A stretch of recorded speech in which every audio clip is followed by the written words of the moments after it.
성경 이사야 26장을 찾겠습니다.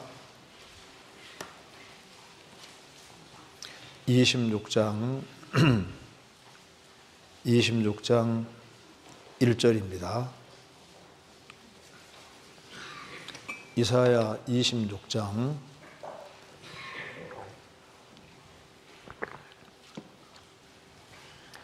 1절부터 제가 읽겠습니다. 그날에 유다 땅에서 이 노래를 부르리라. 우리에게 견고한 성읍이 있으며 여호와께서 구원으로 성과 곽을 삼으시리로다. 너희는 문들을 열고 신을 지키는 의로운 나라로 들어오게 할지어다.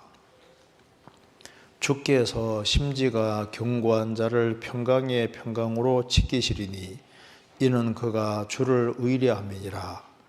너희는 여호와를 영원히 의뢰하라.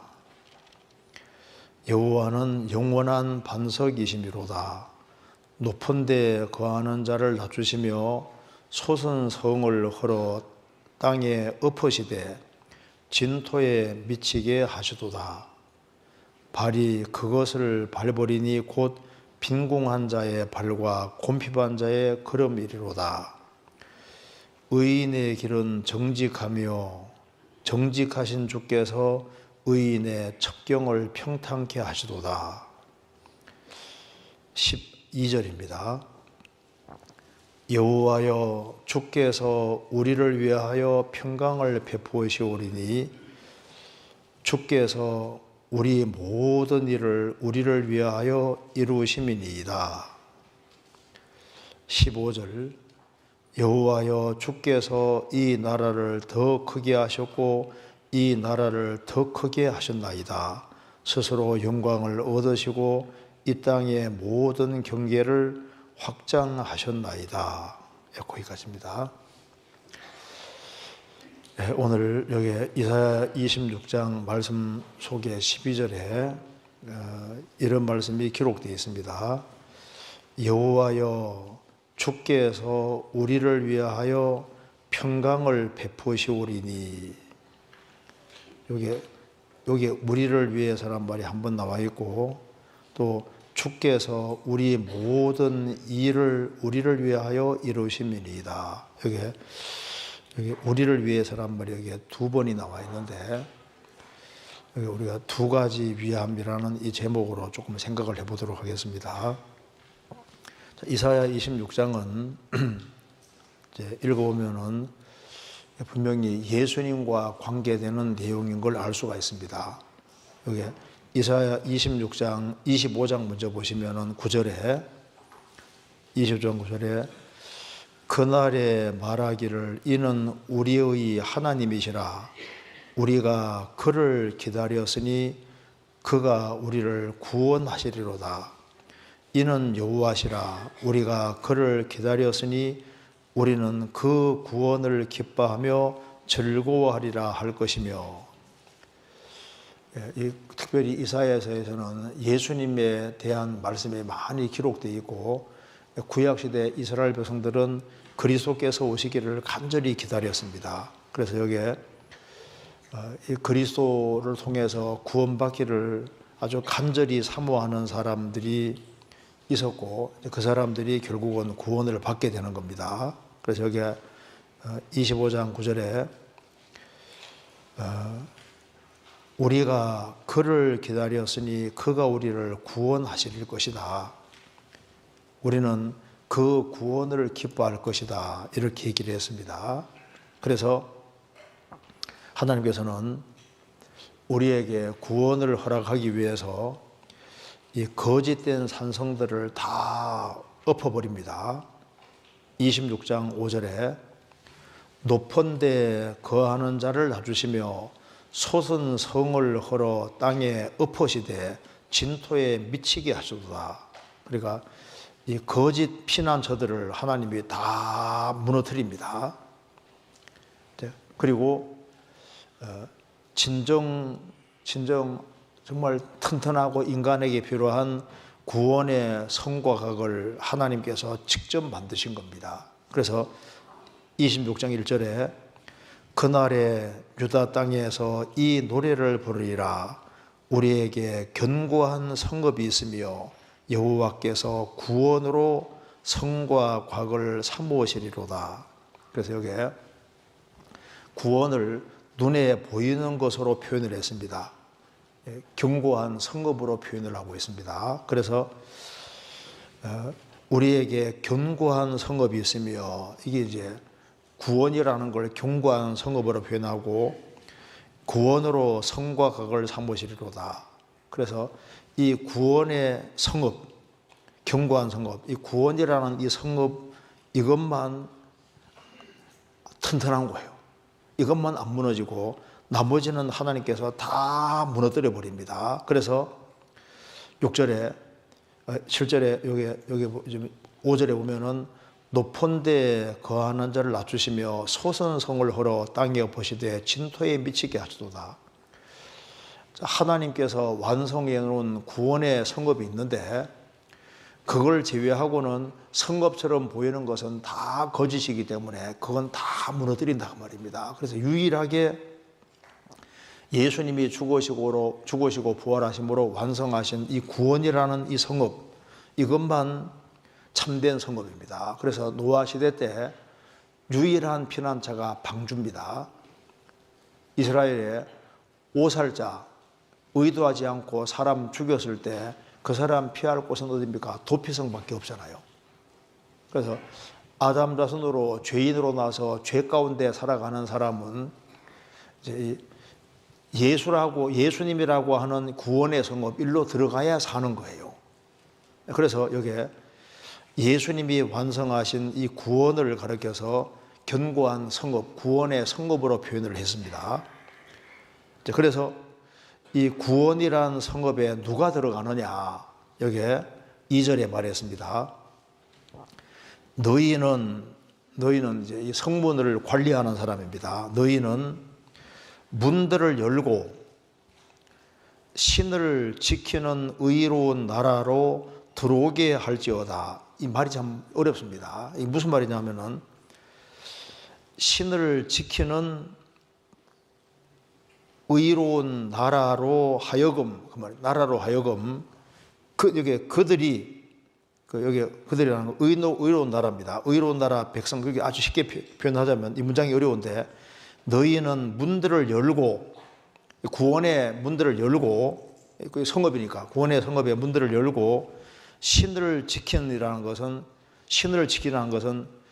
확실한 신앙과 믿음을 가지고 신앙의 지조를 가지고 살아가는 그 신실한 사람들, 그 구원받은 사람들입니다.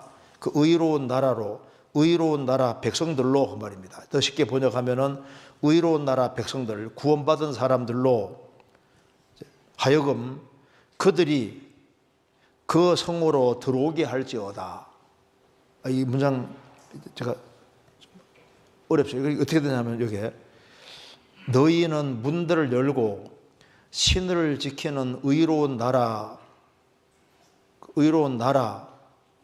것은 의로운 나라 백성들로 하여금 그 의로운 나라로 그 사람들이, 의로운 나라 사람들이 그리로 들어오게 할지어다. 그러니까 들어가는 건 누가 들어가는 겁니까? 그 의로운 나라 사람들이 그리로 들어간다 그 말이에요. 다시 한번, 이게 혹시 저도 이 문장 읽을 때 이 문장이 되게 이 번역을 이렇게 어렵게 해놨어요. 그러니까 이거 번역은 바뀌었는데, 신을 지키는 의로운 나라로, 그러니까 더 쉽게 하면 나라로 하여금, 의로운 나라 사람들로 하여금 그 의로운 나라 사람들이 그 문 열은 그곳으로 들어오게 할지어다. 그러니까 이제 이 구원의 성읍에 들어가는 사람은 구원받은 사람이 이제 그로 들어가는 거예요. 들어가서 안전하게 되는 겁니다.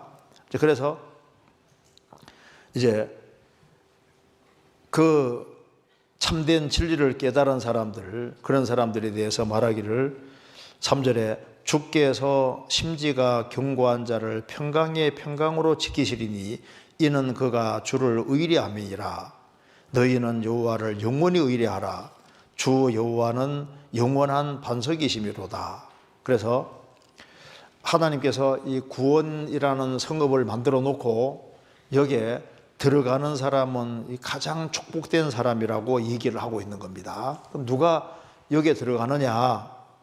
확실한 믿음을 가지고 신실한 사람들, 그런 사람들이 그 속에 들어가 살게 된다는 겁니다.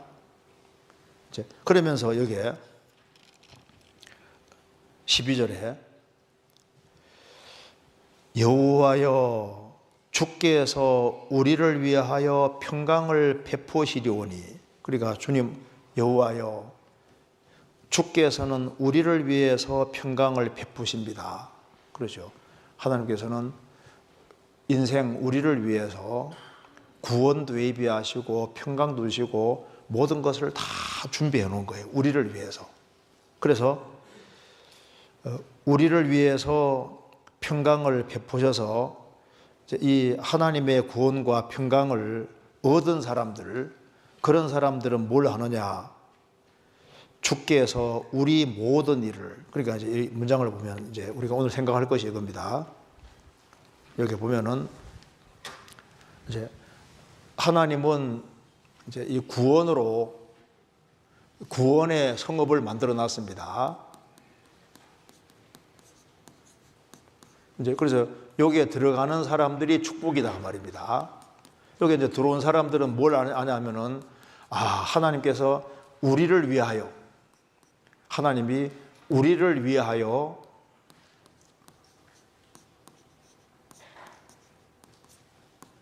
구원도 베푸시고 평강도 베푸시고 우리를 위해서 모든 걸 하는 것을 깨닫게 되는 겁니다. 그걸 이제 깨달은 사람들이 우리인데, 그러면 이 하나님 은혜와 사랑을 깨달은 사람은 이제 가만히 있을까요? 일을 할까요? 일을 하죠. 그래서 여기 말씀하기를 주께서 우리 모든 일을, 그러니까 우리라는 사람들이 하는 모든 일, 우리 하는 모든 일들을, 그러니까 이제 하나님 은혜와 사랑을 깨달은 사람이 주님을 위해서, 주님은 우리를 위해서 모든 일을 하시기 때문에 그 하나님 은혜와 사랑을 깨달은 사람은 그 우리라는 사람들도 주님의 영광을 위해서 모든 일들을 한다 그 말입니다. 근데 모든 일들을 하는데 그 주님 영광을 위해서 하는 모든 일들을 행할 때 주께서 우리를 위하여 이루심이다. 우리가 하는 모든 일들을 또 하나님이 배후에서 그것도 우리를 위하여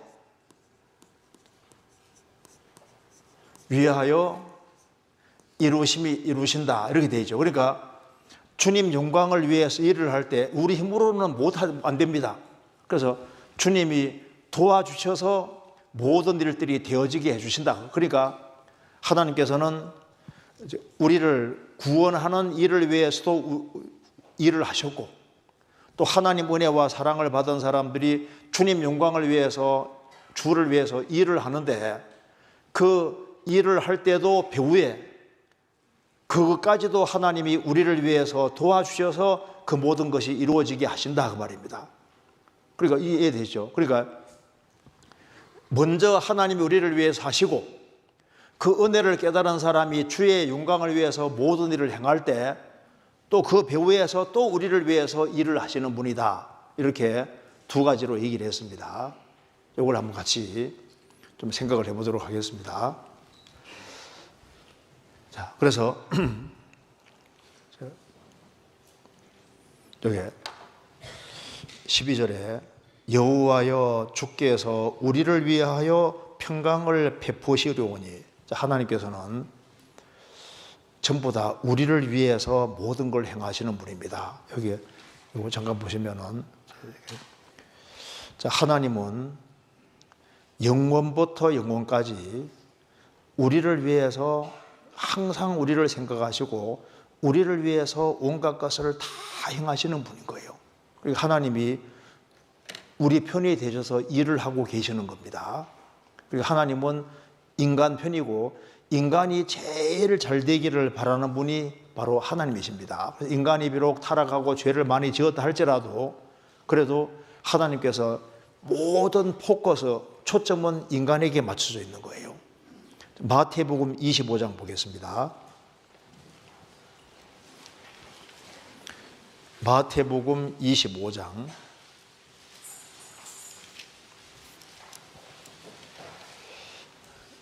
31절.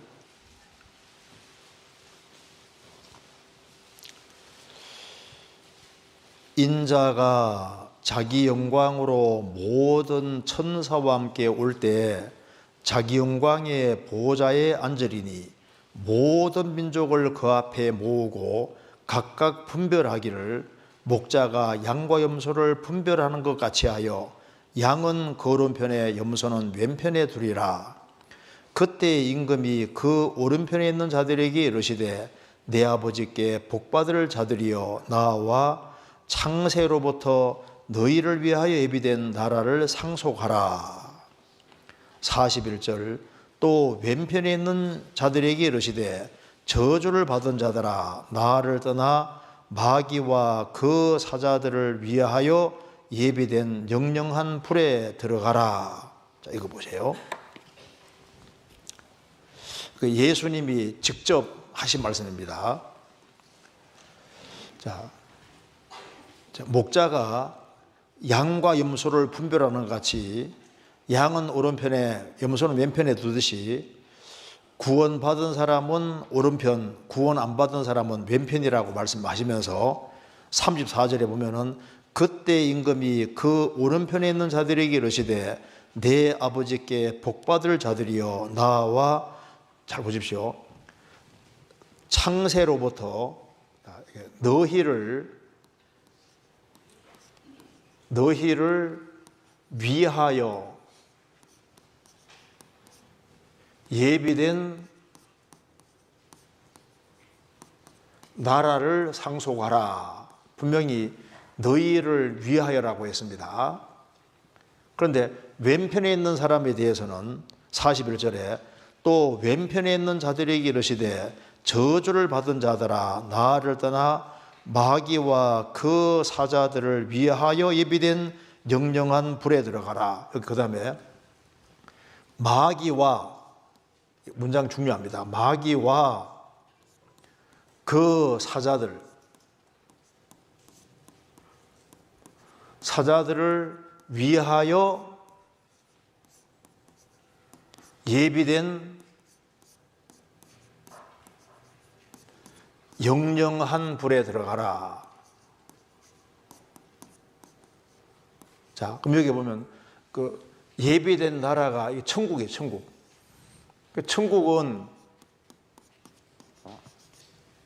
너희를 위하여 예비된 나라라 했습니다. 근데 여기 영영한 불은 지옥이지 않습니까? 지옥. 그 지옥은 분명히 말씀하시기를 왼편에 있는 자들에게 너희를 위하여 예비된 영영한 불이라고 안 했잖아요. 그죠? 그러니까 영영한 불은 마귀와 그 사자들을 위해서 예비해 둔 것이지 사람을 위해서 예비한 것이 아니다 그 말입니다. 그럼 사람이 왜 지옥 가냐 그 말입니다.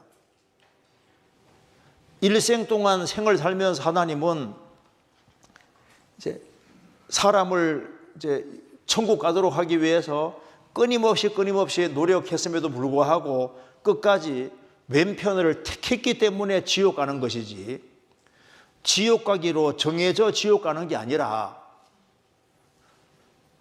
우리를 위해서 준비 안 해놓은 지옥에 왜 가냐 그 말입니다. 마귀와 그 사자들을 예비된 영영한 불에 왜 가냐 하면은 끝까지 하나님을 등지는 길을 택하고 끝까지 마귀 편에 속해 있기 때문에 그것 때문에 지옥 가는 거예요. 그러니까 하나님은 사람을 지구상에 내려보낼 때 배후의 작업을 해서 다 천국 가기 원하시고 왜? 사람을 위해서 천국을 준비해 놓은 거예요. 지옥은 한 사람도 사람을 보내려고 지옥 만든 게 아니다 그 말입니다. 이해되세요? 그러니까 이제 사람이 구원을 받고 나면은 하나님이 일생 동안 나를 도와왔다는 걸 깨닫게 되는데, 구원 안 받은 사람은 언제 깨닫느냐? 주님 심판대 앞에 서서 아는 거예요. 하나님이 일생 동안 내 배후에서 계속 작업했음에도 불구하고 내가 끝까지 그것을 거절하고 거부했기 때문에, 그래서 결국은 내가 이제 지옥 왔다는 것을 알게 되는 겁니다. 이해되시죠? 그래서 구원을 안 받아서도 하나님은 끊임없이 배후에서 작업을 하고 계십니다. 로마서 2장 찾겠습니다. 2장 4절. 2장 4절.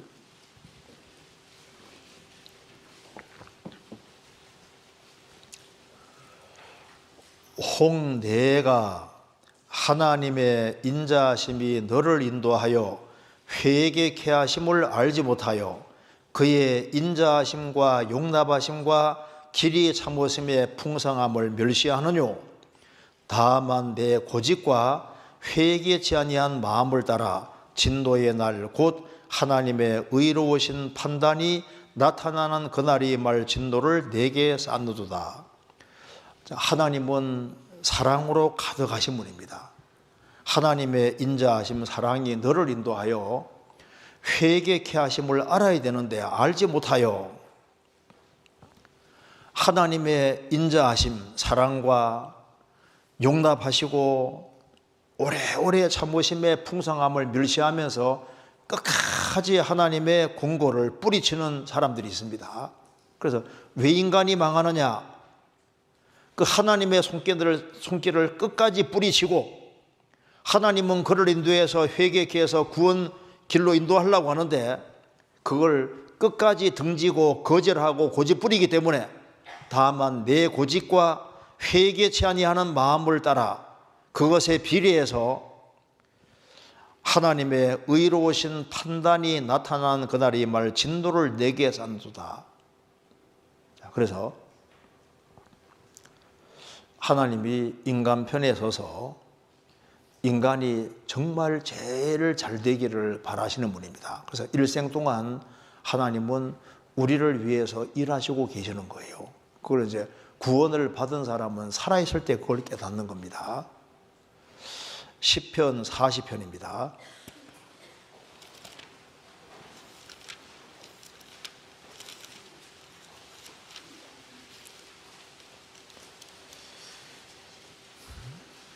(17절)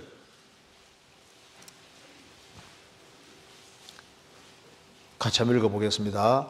나는 가난하고 궁핍하오나 주께서는 나를 생각하시오니 주는 나의 도움이시오 건지시는 자시라. 나의 하나님이여 지체하지 마소서. 나는 가난하고 궁핍하지만은 주께서는 나를 생각하십니다. 그죠?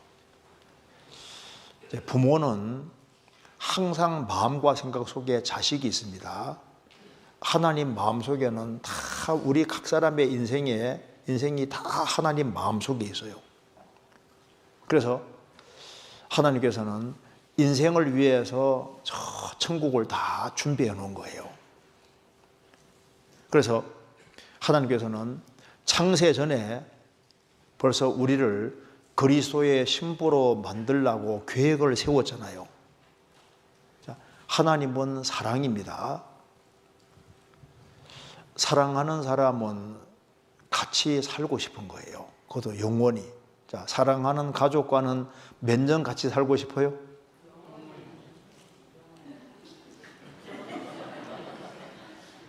영원히 같이 살고, 영원히. 그러니까 이제 이게 사랑이라는 것은, 진정한 사랑은 항상 영원을 전제하는 겁니다. 하나님은 사랑이기 때문에 영원히 같이 살려고 인간을 만드신 거예요. 죽으라고 만드신 것이 아닙니다.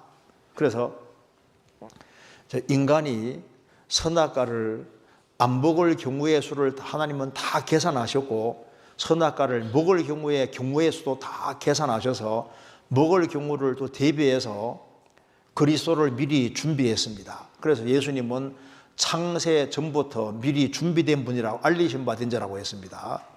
그래서 지금 경우의 수가 있는 지금 열린 세상입니다. 아담은 선악과를 안 먹을 수 있었습니다. 안 먹었을 경우에 축복을 쫙 계산하시고 먹을 경우에 대책까지 다 세워놓은 거예요. 자, 지금도 마찬가지입니다. 사람이 순종하면은 하나님께서 주실 축복을 항상 쫙 계산하고 있습니다. 하나님 무한자니까 경우의 모든 수를 다 계산하고 있습니다. 자, 예를 한번 들어볼게요. 자녀가 태어났습니다. 태어나면은 부모는 뭘 생각합니까? 얘가 말만 잘 들으면은 좋은 대학도 보내고 저 해외까지 유학도 보내고 하버드 대학도 보내고 이렇게 해야 되겠다. 이제 계획을 세우는데 좀 자라가는 과정에 보니까 영 안 되겠는 거예요. 말을 잘 안 들어요. 그러면 이제 서울대학 갔으면 좋겠다. 또 시간 지나가니까 영도 안 되겠어. 그러니까 또 지방대학 갔으면 좋겠다. 그래도 안 되겠으면 사고는 안 치고 집에나 있으면 좋겠다. 자꾸 축소하잖아요. 그러니까 이제 순종을 하면은 하나님은 무한한 능력이 있고 지혜가 있으니까 인간을 위해서 온갖 것을 할 준비가 다 되어 있는데 문제는 인간이 말을 안 들으니까 다 축소가 되는 거라고요. 그리스도인들이 구원받고 난 이후에 하늘의 멸랄로 죽으면 죽으리라 하면요, 그 사람에게 엄청난 일이 벌어집니다. 사실 우리 전국적으로 구원받은 사람들이 주님 말씀하신 대로 주 안에 거하고 같이 서로 사랑하고 그렇게 했으면요, 세계가 과거에 벌써 뒤집어졌을 거 아니에요. 구원을 받았다고 하지만 교회 안 나오는 사람이 얼마나 많이 있어요. 그리고 구원을 받은 사람이 지금부터라도 자신을 주님 앞에 딱 굴복시키고 하늘의 미랄처럼 죽으면 주님은 엄청 많은 일을 할 수도 있습니다. 그렇잖아요? 하나님은 우리를 위해서 모든 걸 할 준비가 다 되어 있는데 문제는 인간이 말을 안 듣는 것이 문제인 거예요. 하나님께서는 인간이 선악과를 먹을 걸 대비해서 하나님께서 그리스도를 미리 딱 준비시켰잖아요. 그것도 우리를 위해 그렇게 하신 거라고. 성경 한번 찾아봅시다. 베드로전서 1장. 베드로전서 1장 20절.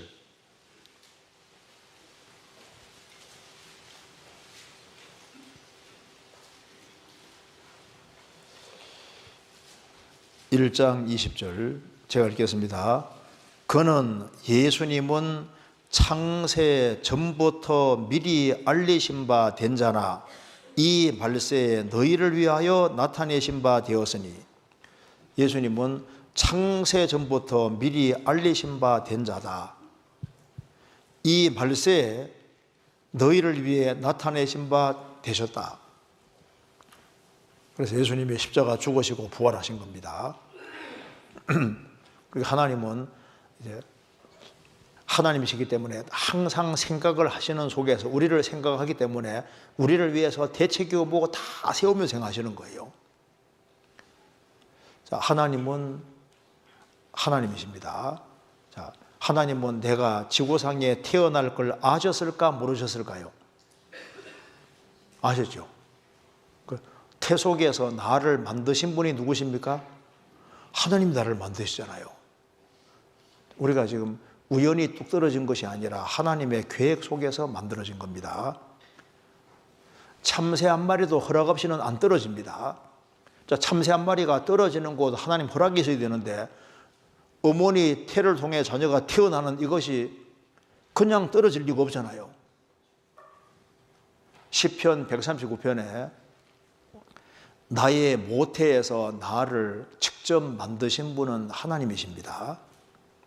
그러니까 하나님 나를 만드실 때 이제 풀빵 찍어내지 막 찍어낸 것이 아니라 다 계획을 해가지고 다 다르게 다 계획적으로 만들어 놓으신 거예요.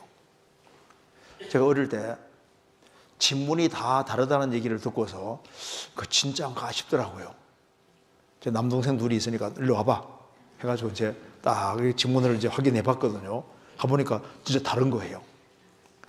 다른 사람도 다 마찬가지입니다. 그래서 야, 지문이 다 다른 거 신기하다. 그런데 머리가 이렇게 조그만한데 다 사람이 다 다르게 생겼잖아요. 그거 참 신기하잖아요. 그러니까 하나님이 사람 만들었는데 특징이 다 다르게 돼 있고 재능이나 모든 게 다 다르게 돼 있습니다. 왜 이렇게 만들어 놓으셨느냐? 하나님이 계획적으로 만들어 놓으신 겁니다.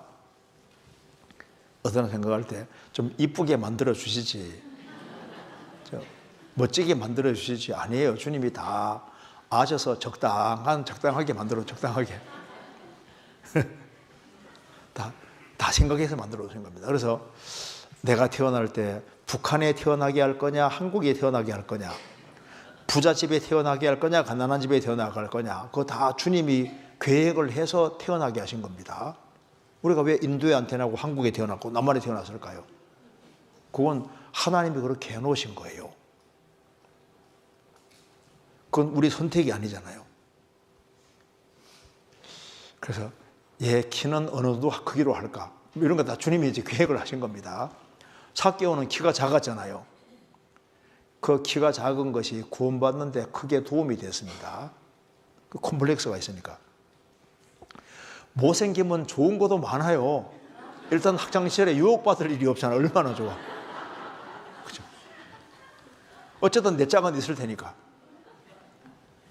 우리 그 전도인 중에 한 분은 여드름이 너무 많아가지고 이제 딱 가는 곳은 세 곳입니다. 학교, 집, 교회 딱 세 군데 왔다 갔다 하는 거예요. 여드름이 너무 많으니까 연애를 할 수가 없는 거예요. 나중에 전도인 돼서 지금 신앙생활 잘하고 있고 이제 담임 목사님 계신데, 그래서 내가 전도인 되고 세상으로 휩쓸려 가지 않는데 정말 중요한 역할을 한 것이 이 여드름이다. 여드름이 너무 심하니까 어떻게 뭐 연애를 할 수도 없어. 그러니까 사람마다 이제 하나님이 다 다르게 해놓은 것이 맞는 거예요. 왜? 필요해서 그렇게 해놓으신 겁니다. 자, 여기 다윗은 시편 40편에서 주께서는 나를 생각한다고 하신 이유가, 다윗은 살인죄와 간음죄를 지었잖아요. 그런데 하나님이 그 고민하고 괴로워하는 다윗의 귀를 딱 여시고서 예수 그리스도를 보내주신다는 걸 알게 해주신 겁니다. 그걸 깨닫고 난 이후에 주님은 나를 생각해서 그래서 그리스도를 미리 계획하셨구나 하는 걸 깨닫고 너무 감격해서 지금 가는 말입니다. 주께서는 나를 생각하십니다. 그러니까 하나님은 다윗만 생각한 것이 아니라 우리를 생각하셨기 때문에 그리스도를 보내주시기로 계획을 딱 세우신 거예요. 그죠? 하나님 우리 생각하시는 확실한 증거입니다. 그리고 우리를 생각하셨다는 가장 확실한 증거 중에 대표적인 것이 뭡니까? 바로 믿음으로 천국 가도록 방법 정한 것이, 이것이 우리를 생각했었다 그렇게 해놓은 거예요. 만일 믿음으로 천국 가도록 하지 않고 행위로 천국 가도록 했으면요, 우리 아무도 갈 수가 없는 거예요. 그래서 주님이 완벽하게 다 해놓으신 것을 받아들여 천국 가게 했으니까 우리가 천국 갈 수 있지, 인간에게 뭘 해서 천국 가게 하면 어떻게 천국 갈 수 있겠습니까? 그러니까 하나님께서 우리를 생각하시기 때문에 구원의 방법을 믿음으로 천국 가도록 하나님이 방법 정하신 것은 우리를 생각해서 그렇게 하신 겁니다. 그렇죠? 이제 구원을 받고 난 이후에 우리 이제 태어나서부터 지금까지 쫙 되돌이켜 보면은 정말 하나님이 나를 생각해서 한국에 태어나게 하셨고, 나를 생각하셨기 때문에 이런 가정에 두셨고, 생각하셨기 때문에 이러저러한 것이 벌어지도록 다 허락하셨고, 그래서 예레미야 예가 3장 33절에 주께서 인생으로 고생하며 근심하게 하심이 본심이 아니시로다. 주님이 인간에게 고생과 근심 주신 것은 본 마음이 아니시다. 그렇지, 본 마음이 아니죠. 고생과 슬픔 이거 주신 것이 다 뜻이 있습니다. 저희 집도요, 제가 어렸을 때 저희 집이 잘 살았거든요. 서울에 집도 있고 잘 살았는데 그 탐광하다가 재산을 다 그걸로 다 집어넣어서 그래서 아주 집이 아주 영락하게 된 거예요. 그래서 진짜 어렵게 살았습니다. 8명이 저희 어머니 아버지 자녀들 6 해가지고 8명이 한 방에 자는데 그 참 돌이켜보면 참 재밌었어요. 추운 겨울이 있으면요 발을 서로 이제 그 군불 때는 그쪽으로 집어넣으려고 이제 그래서 그 8명이 한 방에 살았었거든요. 그래서 제가 이제 대학에 올라와서 구원받고 난 다음에 32평 집인가 입주해가지고 조금 애를 가르친 적이 있는데 그때 저는 생각했습니다. 야, 사람이 32평 집에 살아도 되나? 이래 큰 집에 살면 사람 타락할 수도 있는데 이러면서 굉장히 마음이 불안했었습니다. 그때 상상도 옛날에 못했거든요.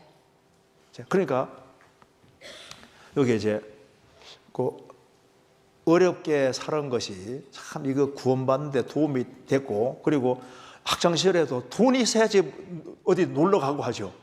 못 사니까 죄지로 가려 해도 뭐 있어야지 죄지로 가지. 그러니까 학창시절을 보내면서 돈이 없으니까 어디 갈 수도 없어. 대학 생활하면서도 뭐 돈이 있어야지 어디 가죠. 갈 수가 없는 겁니다. 나중에 보면 이게 다 참 이게 도움이 됐고 돌이켜보면요 이게 다 참 은혜다 그 생각이 참 많이 합니다. 그러니까 우리가 과거를 쭉 회상해 보면요, 야, 좀 주님이 우리를 다 생각해서 요거 저거 다 하셨다는 것을 이게 많이 느끼게 됩니다. 그리고 구원을 받고 나니까 벌써 교회가 딱 준비되어 있잖아요. 나 신앙생활을 잘하게 하려고 교회도 미리 딱 준비해 놓고 그리고 구원받은 식구들도 좋은 형제자매들도 가까이 딱 포진되어 있고 그 주님이 얼마나 감사한지 모릅니다. 그리고 성경도 신앙생활 열심히 하라고 성경도 딱 이미 번역까지 해놓고 그죠? 한글로 번역해놨으니까 읽기도 좋게 돼 있고 그죠? 그러니까 하나님은 우리를 위해서 미리미리 다 준비해 놓은 거예요. 그래서 우리를 항상 쳐다보고 계신 분이 누굽니까? 하나님이십니다. 시편 8편 한번 보세요.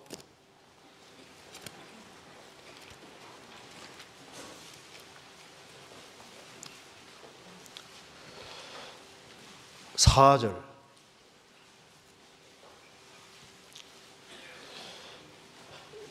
사람이 무엇이간데 주께서 저를 생각하시며 인자가 무엇이간데 주께서 저를 곤고하시나이까. 사람이 무엇이간데 하나님이 저를 생각하시며 인자가 무엇이간데 주께서를 돌보십니까? 예수님 때문에 예수님이 우리에 대신 죽으시고 부활하는 사실이 있기 때문에 하나님이 인생을 생각하시고 인생에 대해서 관심을 가지시고 하는 겁니다. 예수님의 대속을 전제하고 이렇게 하시는 거예요. 직접적인 것은 이게 예수님에 대한 말씀인데요. 예수님 안에 있는 우리도 똑같이 주님 이렇게 생각하시는 겁니다. 주님은 한순간도 우리에게 눈을 떼는 법이 없습니다. 우리를 항상 주목하고 계시는 거예요. 욥기 7장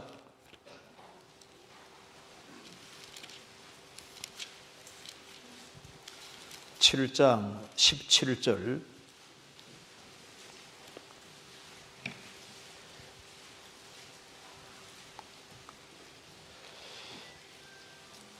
7장 17절 사람이 무엇이간데 주께서 크게 여기사 그에게 마음을 두시고 아침마다 곤징하시며 분초마다 시험하시나이까. 주께서 내게서 눈을 돌이키지 아니하시며 나의 침 삼킬 동안도 나를 놓지 아니하시기를 어느 때까지 하시리이까. 자, 하나님, 사람이 무엇이길래 하나님이 사람을 크게 여기십니까? 이 우주를 창조하신 하나님께서 인생은 너무 작은데 왜 인생을 그렇게 크게 생각하시고 인생에게 마음을 두시고 아침마다 곤징하시고 분초마다 시험하시나이까? 왜 그렇게 하실까요? 사랑하시니까. 사랑하시니까. 자, 하나님은 항상 우리 편에 서 있는 것이 맞습니다. 그래서 하나님은 우리를 정말 생각하시고 우리를 위해서 고난 주시는 것도 우리를 위해서 그렇게 하셨던 겁니다. 하나님께서 그 야곱이라는 사람이 정말 하나님을 사모하고 진리를 사모하는 사람이잖아요. 야곱은 꾀가 너무 많습니다. 꾀가 너무 많아서 이제 형님의 그 축복을, 장자 축복을 가로채잖아요. 그리고 축복을 받습니다. 근데 하나님께서 보니까 야곱이 참 이렇게 하나님 축복을 사모하는 건 좋은데 육신의 껍질이 너무 강하니까 육절의 껍질을 벗겨야 되겠다 싶으니까 꾀가 너무 많으니까 자기 수단 방법이 있으니까 하나님께서 하늘에서 쳐다보시면서 이 야곱을 어디다 훈련시키면 좋을까 하고 이렇게 보시니까 라반 집이 있는 거예요. 라반은 더 고단수입니다. 이제 그래서 그 집에 딱 집어넣어서 20년 동안 처가살이 하게 하면서 고생 엄청 시키잖아요. 왜 처가살이 20년을 시켰냐 하면은 누굴 위해서입니까? 야곱을 위해서 그렇게 하신 거예요. 그죠? 하나님께서 야곱에게 12아들이 있는데 보니까 11번째 요셉이 제일 신앙생활 잘하는 거예요. 가장 합당해. 그러니까 하나님께서는 요셉을 축복해 주기 위해서 하나님이 계획을 세워서 17살 나이에 10명의 형들에 미움받아서 에집트에 은 20에 받고 팔려가는 걸 허락하시잖아요. 그래서 에집트에서 13년 동안 정말 죽을 고생을 합니다. 그런데 왜 13년 동안 죽을 고생을 시켰을까요? 누굴 위해서입니까? 요셉을 사랑하시기 때문에 요셉을 위해서 그걸 허락하신 거예요. 그래서 나중에 억울한 누명 쓰고 감옥 가게 됐지만 하나님께서 그를 딱 건져서 총리로 만들고 인생을 바꾸시잖아요. 다윗은 이세의 8번째 아들입니다. 하나님께서 보시니까 좀 뭘 해야 되겠다고 생각이 들어가니까 하나님께서요 이 다윗을 엄청 훈련을 많이 시킵니다. 그 사울에게 쫓겨서 10년 이상 엄청 고생하잖아요. 근데 왜 하나님이 그런 걸 허락하셨느냐? 미워서가 아니라 다윗을 위해 그렇게 하신 거라고요. 그러니까 우리 인생도 마찬가지입니다. 하나님께서 모든 것을 다 우리를 위해서 계획을 하시는 거예요. 어떤 사람은 그냥 만사가 영통하고 잘 돼 가는데 내 인생은 왜 이렇게 기구하고 힘드냐 그 말입니다. 왜 그럴까요? 하나님이 우리를 위해서 그렇게 하시는 겁니다. 사가랴와 엘리사벳은 정말 그 당대 의인이고 신앙생활 정말 잘하는 사람인데 다른 사람들은 자녀를 잘 낳는데 사가랴 엘리사벳은 나이가 들도록 자녀가 없는 거예요. 하나님께서 계속 늦게까지 기다려서 나중에 세례 요한을 주십니다. 그래서 왜 응답을 빨리 안 해주셨느냐? 누굴 위해서입니까? 사가랴와 엘리사벳을 위해 그렇게 하신 거예요. 엘가나에게 두 아내가 있는데 분인 나는 자식을 잘 낳고 만사가 잘 돼 가는데 한나는 자녀를 못 낳잖아요. 왜 하나님 빨리빨리 자식 안 주셨을까요? 한나를 위해 그렇게 하신 거예요. 한나에게 더 큰 축복을 주기 위해서 그렇게 하신 겁니다. 하나님께서는 우리 각자의 최선의 코스를 아십니다. 어떻게 해야만 우리 인생을 가장 좋게 만들지를 아시는 거예요. 그래서 모든 것을 하나님은 우리를 위해서 하시는 거예요. 그래서 하나님이 우리를 위해서 모든 걸 행하시는 것이 사실이냐? 맞습니다. 나의 가는 길을 오직 그가 아시나니 그가 나를 단련하신 후에는 내가 정금같이 나오리라. 돌이켜보면요 하나님은 생각을 가지고 계획을 가지고 다 우리를 위해 그렇게 하셨던 겁니다. 그래서 하나님은 우리를 위해서 천국도 딱 준비해 놓고 우리를 위해서 부활의 몸도 다 준비해 놨잖아요. 우리를 위해서 모래보다 많은 축복도 다 준비해 놨습니다. 우리를 위해서 그렇게 하시는 거예요. 우리는 삼위 하나님의 도우심을 받고 있다는 걸 알아야 됩니다. 로마서 8장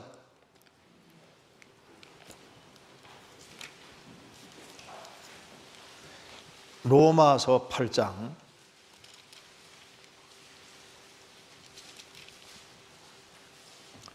26절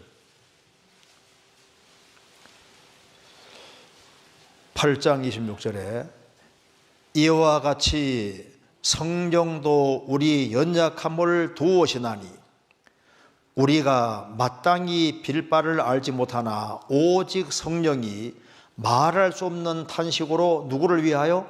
우리를 위하여 친히 간구하시느니라. 마음을 감찰하시는 이가 성령의 생각을 아시나니 이는 성령이 하나님의 뜻대로 성도를 위하여 간구하심이니라. 여기 구원받은 사람은 성령님의 도우심을 받고 있다는 걸 알아야 됩니다. 이와 같이 성령도 우리 연약함을 도우십니다. 지금까지 우리가 성령님의 도움을 받고 살아왔습니다. 성령님이 우리를 위해서 계속 이리 오셨던 겁니다. 우리가 마땅히 빌 바를 알지 못하나 오직 성령이 말할 수 없는 탄식으로 성령께서 직접 우리를 위하여 친히 계속 간구해 오셨습니다. 마음을 감찰하시는 이가 성령의 생각을 아시나니 성령이 생각을 가지고 있습니다. 삼위일체 하나님이니까. 성령님이 우리를 생각하시는 거예요. 그래서 우리에게 뭐가 필요한 줄 아시고 성령이 하나님의 뜻대로 성도를 위해서 우리 각자를 위해서 어떻게 합니까? 기도하되 간절히 기도합니다. 왜? 우리가 잘 되기를 바라기 때문에 끊임없이 성령이 우리를 위해서 기도하고 뒤에서 연약함을 도우십니다. 파라클레도스입니다. 옆에서 도와주시고 우리가 신앙생활 잘하도록 후원하시고 끊임없이 계속 밀어주고 우리 편에 서서 우리를 위해서 하고 계시는 거예요. 그리고 여기 로마서 8장 32절에 성부 하나님도 이렇게 하십니다. 자기 여기 31절 그런즉 이 일에 대해서 우리가 무슨 말 하리요? 만일 하나님이 우리를 위하시면 누가 우리를 대적하리요? 자기 아들을 아끼지 아니하시고 우리 모든 사람을 위하여 내어주신 이가 어찌 그 아들과 함께 모든 것을 우리에게 은사로 주지 아니하시겠느뇨? 하나님이 우리를 위하시고 계십니다. 성부께서는 자기 아들을 아끼지 아니하고 우리 모든 사람을 위해서 내어주셨습니다. 하나님이 독생자 예수님을 우리를 위해서 내어주셨습니다. 그러니 어찌 그 아들과 함께 모든 것을 우리에게 은사로 주지 아니하시겠느냐? 예수님까지 내려주셨으니까 우리 신앙생활에 필요한 걸 왜 안 주시겠느냐? 하나님께서는 생명과 경건에 속한 모든 것을 계속 주시는 겁니다. 그러니까 성부 하나님이 우리 편에 서 있는 거예요. 그뿐 아니라 예수님은 어떻게 하셨습니까? 33절 누가 능히 하나님의 택하신 자들을 송사하리요? 의롭다 하신 이는 하나님이시니 누가 정죄하리요?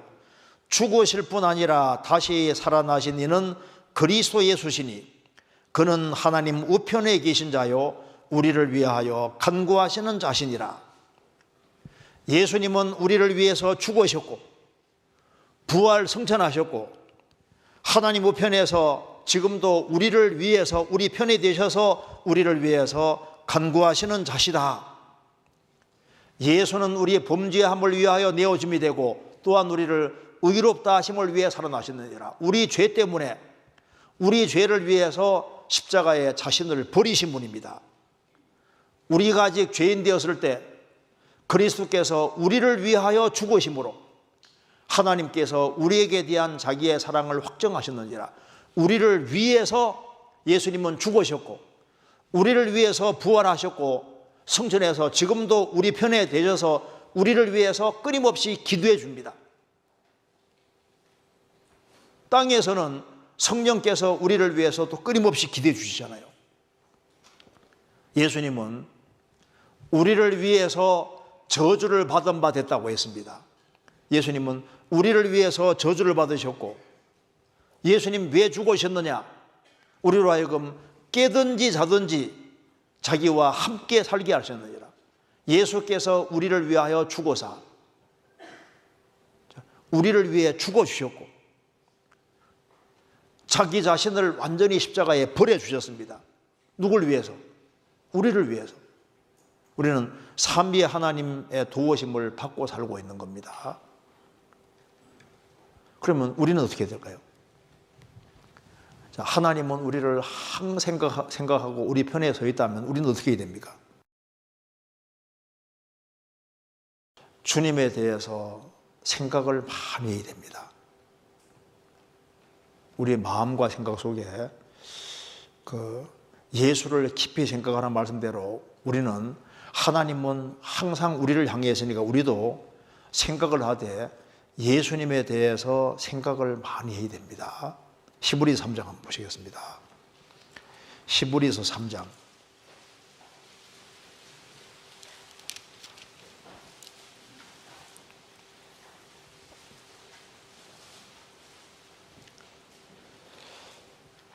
3장 1절입니다. 그러므로 함께 하늘의 부르심을 입은 거룩한 형제들아, 우리의 믿는 도리의 사도시며 대제사장이신 예수를 깊이 생각하라. 우리가 예수님은 우리를 깊이 생각하시는 분이니까 우리도 예수님에 대해서 깊이 생각을 하고 내가 인생을 무엇을 위해 살아야 될지에 대해서 아주 깊이 생각을 해야 됩니다. 그래서 어떻게 하면 주님을 기쁘시게 할까? 어떻게 하면 지옥 가는 영혼을 더 많이 건질 수 있을까? 어떻게 하면 주님께 조금이라도 더 귀하게 쓰임 받을까? 그래서 주님과 주님에 관련되는 것을 생각을 많이 해야 됩니다. 내가 어떻게 하면 한 사람이라도 바르게 세울 수 있을까? 그런 생각을 해야죠. 주님이 우리를 위하시면 우리도 주님을 위해 사는 것이 당연한 겁니다. 그렇잖아요? 로마서 14장 보겠습니다.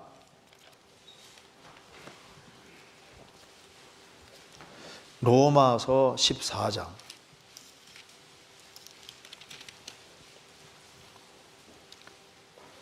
7절, 8절을 같이 읽겠습니다. 우리 중에 누구든지 자기를 위하여 사는 자가 없고 자기를 위하여 죽는 자도 없도다. 우리가 살아도 주를 위하여 살고 죽어도 주를 위하여 죽나니 그러므로 사나 죽으나 우리가 주의 것이로다. 우리 중에, 우리가 구원받은 사람입니다. 구원받은 사람 중에 누구든지 자기를 위하여 사는 자가 없다. 자기를 위하여 죽는 자도 없다.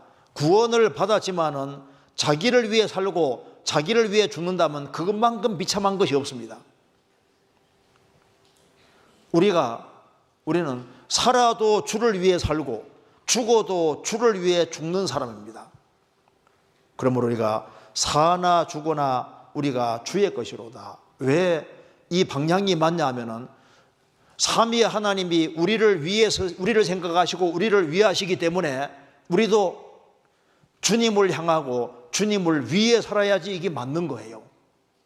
로마서 8장 보겠습니다. 로마서 8장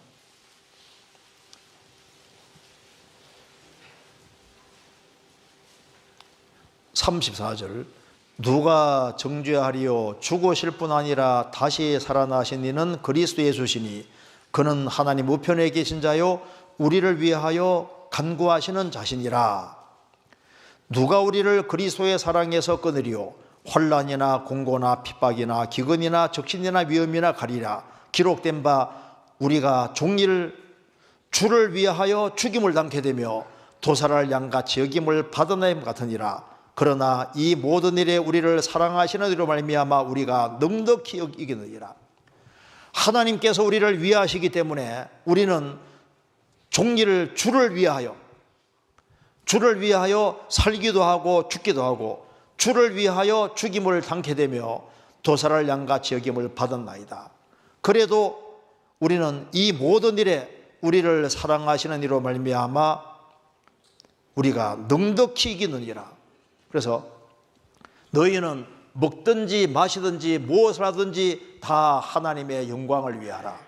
우리는 하나님 영광을 위해 살아가는 사람입니다. 그래서 여기에 독일의 신학자 중에 이 고 가르텐이라는 사람이 있는데, 인생은 4가지 전치사로 인생이 결정된다, 그렇게 말하면서 첫째 of, 그 다음에 for, 그 다음에 with, by, 인생은 4가지 전치사로 결정이 된다. of라는 것은 뭐뭐의 소속을 가리킵니다. 그러니까 소속.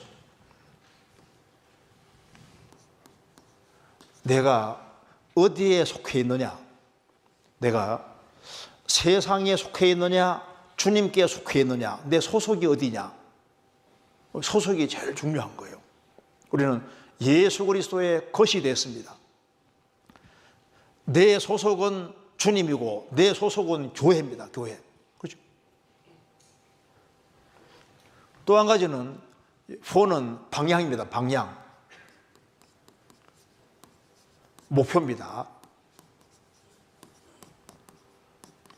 무엇을 위해 살아가느냐?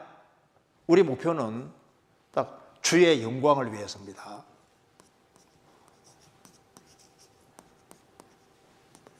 너는 뭘 위해 사느냐? 우리는 주님 영광을 위해 삽니다. 그리고 우리의 목표는 예수 그리스도고, 예수 그리스도를 향해서 나아가고 천성형에 나아가는 사람이고 주님 영광을 그쪽으로 계속 나아가는 사람이 크리스찬들인 거예요. 그리고 위드는 함께입니다. 누구와 함께 하느냐? 그러니까 이게 무리입니다. 무리. 내가 어떤 무리에 속해 있느냐? 자, 보면 참 신기한 것이요. 제가 러시아 가봐도 개는 개끼리 다니더라고. 그죠? 그 물고기도 신기하게 자기들 동료를 알아봐요. 그죠? 어떻게 하는지 모르겠고 그거 다 알아봅니다. 토끼는 토끼끼리, 다 끼리끼리잖아요. 깡패는 깡패끼리, 다 자기들끼리 그룹 지어 다니는데 내가 어느 무리에 누구와 함께 살아가느냐? 나는 구원받은 사람들과 동료입니다. 동료. 나는 주를 경외하는 모든 자와 주의 법도를 지키는 자의 동무라. 그 말씀대로 구원받은 사람과 형제자매들과 운명과 고락을 함께 하는 겁니다. 그래서 내가 누구와 함께 살아가느냐, 그게 인생을 결정하는 거예요. 또 한 가지는 바이. 바이는 수단과 방법입니다. 뭐에 의해 살아가느냐? 우리는 하나님 말씀의 힘으로 삽니다. 성령의 힘으로 살아가는 사람입니다. 그러니까 하나님이 주시는 힘에 의해서 자기 수단 방법이 아니라 하나님이 주시는 힘과 능력에 의지해서 생을 살아가는 사람이잖아요. 제일 중요한 것은 오버입니다. 소속. 그리고 이제 살아가는 방향이 중요한데 우리는 주님을 위해 살아가는 사람인 거예요. 살아도 주를 위해, 죽어도 주를 위해 살아가는 사람인데 구원을 받으면은 마음속에 소원이라는 게 생깁니다. 그래서 야, 이제는 주님을 위해 살아야 되겠다. 그 마음이 계속 올라오게 돼 있는 거예요. 성경 빌립보서 2장입니다.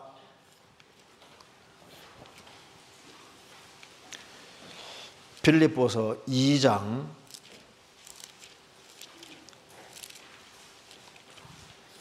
13절.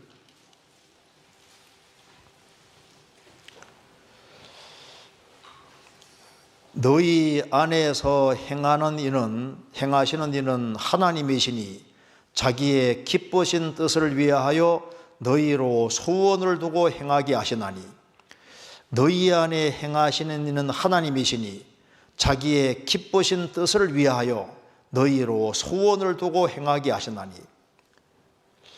구원을 받으면은 주님이 구원받은 사람 속에 소원을 딱 두시는데 하나님의 뜻을 위해 살아가는 것이 소원이 되는 겁니다. 그래서 이제부터는 내가 하나님 영광을 위해 살아야 되겠다. 그래서 하나님이 어떻게 영광 받으십니까? 열매를 많이 맺으면은 하나님께 영광이 되는 겁니다. 그래서 이제 구원을 받고 이제 신앙이 성장하면 성장할수록 주님의 일을 해야 되구나, 이걸 알게 되는 겁니다. 어릴 때는 막 뛰놀고 하는데 조금 자라면은 일을 하게 되는데, 신앙이 성장하는 것과 일은 연결되어 있습니다. 성경 디모데후서 3장입니다. 디모데후서 3장 16절.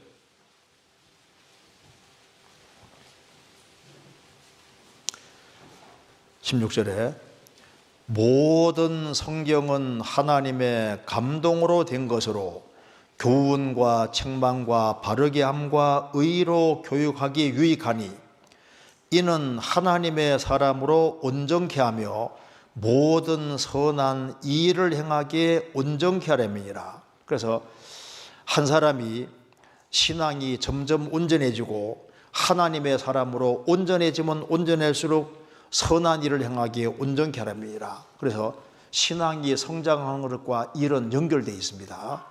어떤 사람 구원받은 지 오래됐다고 하는데 아무 일도 안 해요. 그거는 옳은 것이 아닙니다. 신앙이 성장하는 것과 일은 연결되도록 되어 있는 거예요. 그래서 교회가 성장하면 성장하는 만큼 일을 맡깁니다. 우리 교회도 전국적으로 많이 커지고 힘이 생기니까 해외 선교를 주님 맡기시잖아요. 신앙의 성장과 일은 연결되어 있습니다. 이제 그래서 다시 이사야 다시 보시겠습니다. 그래서 26장 다시 보여. 26장 12절에 여호와여 주께서 우리를 위하여 평강을 베푸시오리니. 자, 주께서는 우리를 위해서 예수님도 보내주시고 예수님이 우리의 성과 구원의 성과가 가게 되시고 예수님 때문에 우리가 영생도 얻고 구원도 받고 예수님 때문에 우리에게 평강도 주시고 세상 사람들이 모르는 기쁨도 다 주셨습니다. 그래서 주님이 우리를 위해서 행하신 일을 아는 사람은 주께서 우리 모든 일을, 우리가 행하는 모든 일을, 그래서 하나님 은혜와 사랑을 깨달은 사람들은 틀림없이 우리 모든 일, 우리가 행하는 모든 일들이 분명히 있습니다. 일들이. 그런데 그 일들을 주님 영광을 위해 하는 것이 맞기 때문에 또 주님께서 우리를 위하여 배후에 도와주셔서 우리가 하는 그 일도 이루어지게 도와주시는 겁니다. 그래서 신앙이 성장하는 것과 일은 연결되어 있습니다. 성경 예레미야 한번 보시겠습니다. 예레미야 3장 22절입니다.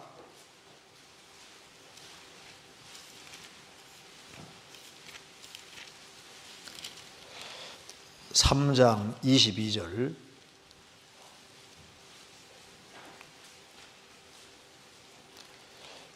(3장 22절) 제가 읽어보겠습니다.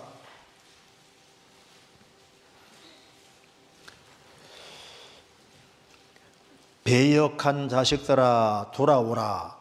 내가 너희 배역함을 고치리라. 보소서 우리가 주께 왔사오니 주는 우리 하나님 여호와심이니이다. 작은 산들과 큰 산 위에 떠드는 무리에게 바라는 것은 참으로 허사라. 이스라엘의 구원은 진실로 우리 하나님 여호와께 있나이다. 이게 무슨 말이냐 하면은 여기 이걸 한번 보세요. 여기 작은 산들과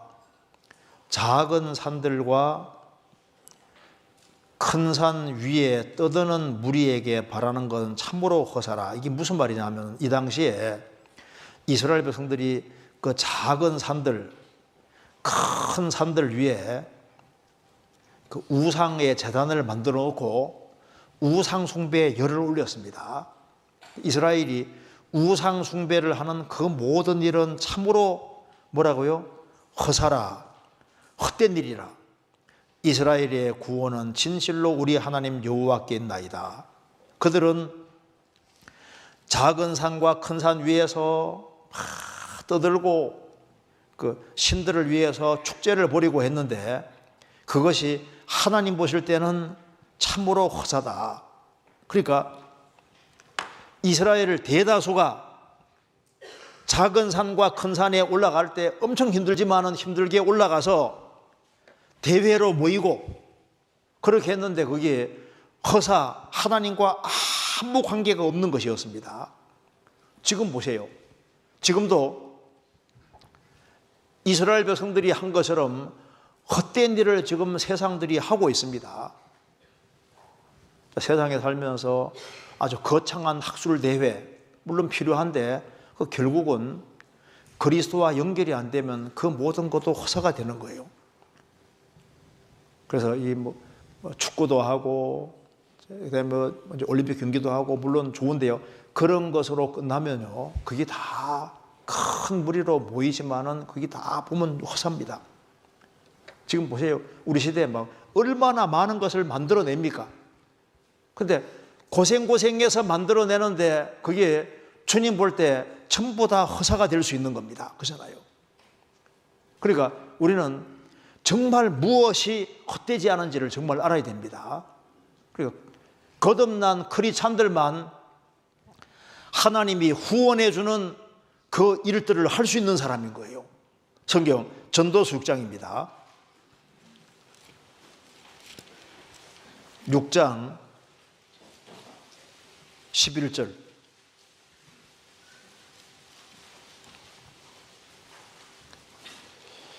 6장 11절 같이 읽어보겠습니다.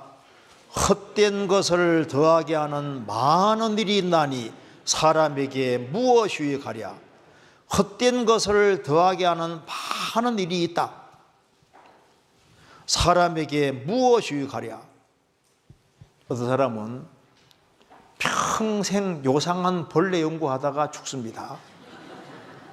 너 뭐 하다 왔냐? 야, 요상한 벌레 연구하다 왔습니다. 그리고 이게 영국의 한 귀족이 89세에 죽었는데요. 그 귀족은 재산을 엄청 많이 상속을 받아서 그 재산 가지고 일생 동안 뭘 했냐 하면은 점박이 쥐를 만드는데 일생을 바쳤습니다. 점박이 쥐. 그리고 여기 막대한 재산을 상속받았는데 아주 완벽한 점박이 쥐 만드는데 자기 전 생애를 바치고 89세에 죽은 사람이 있는데 너 뭐 하다 왔냐? 예, 나 점박이 쥐 만들다가 왔습니다. 인생의 목적이 그것이 되면 안 되잖아요. 그 마강수라는 사람이 쓴 이제 꽁트 속에 개미라는 꽁트 이야기가 있는데요. 한 사람이 유명해지고 싶었어요.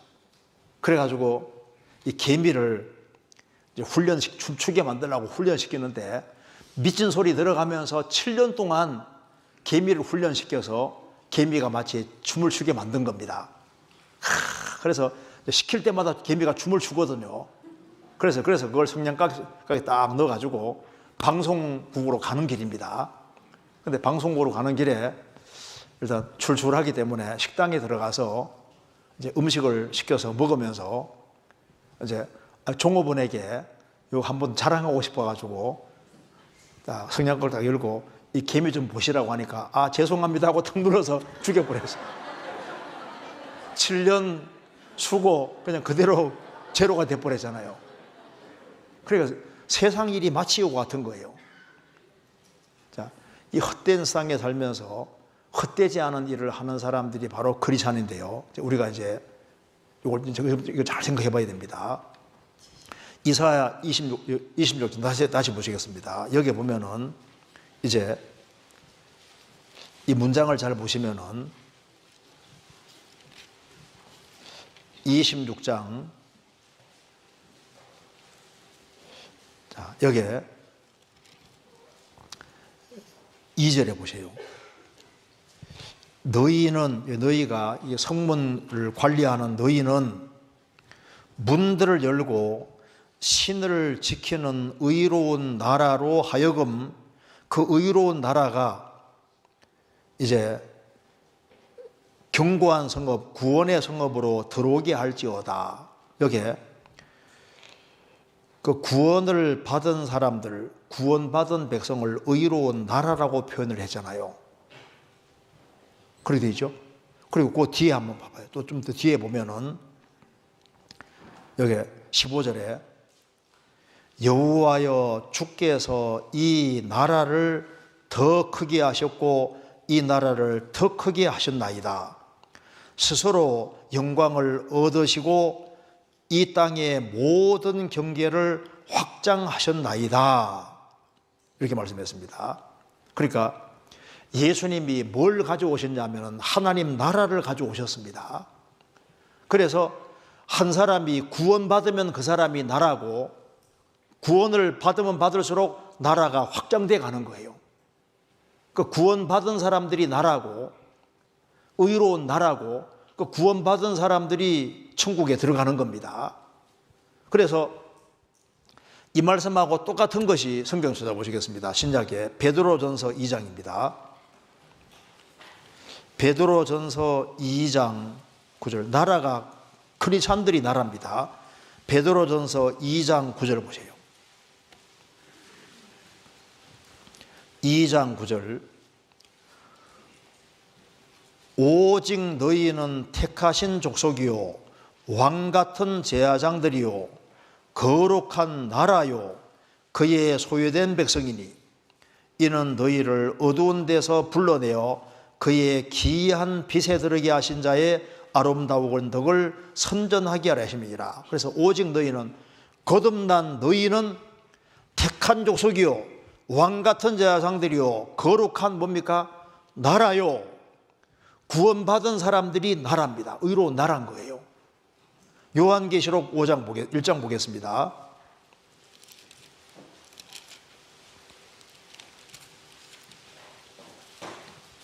요한계시록 1장 5절입니다.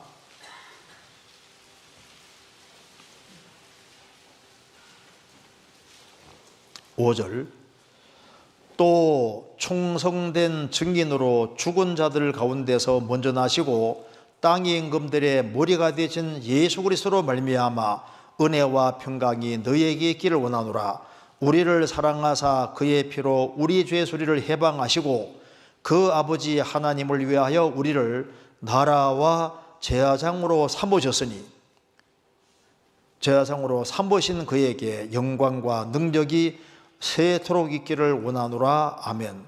자, 이 죄에서 해방돼서 구원을 받은 사람들이 뭐냐? 그 사람들이 바로 나라입니다. 나라. 요한계시록 5장 보겠습니다. 5장 10절에 저희로 우리 하나님 앞에서 나라와 제사장으로 삼으셨으니 저희가 땅에서 왕노릇 하리로다 하더라. 그러니까 구원을 받은 사람들이 나라입니다. 자, 그러면 이제 보세요. 마태복음 12장 보겠습니다. 마태복음 12장에 12장 보세요. 여기에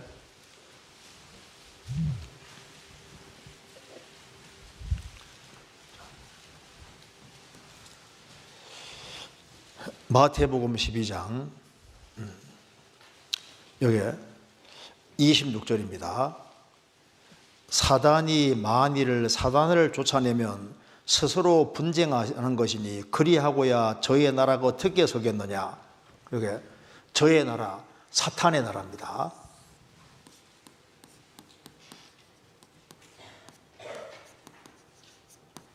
사탄의 나라가 있는데 28절, 그러나 내가 하나님의 성령을 힘입어 귀신 쫓아내는 것이면 하나님의 나라가 이미 너에게 임하였느니라. 예수님은 뭘 가져오셨느냐?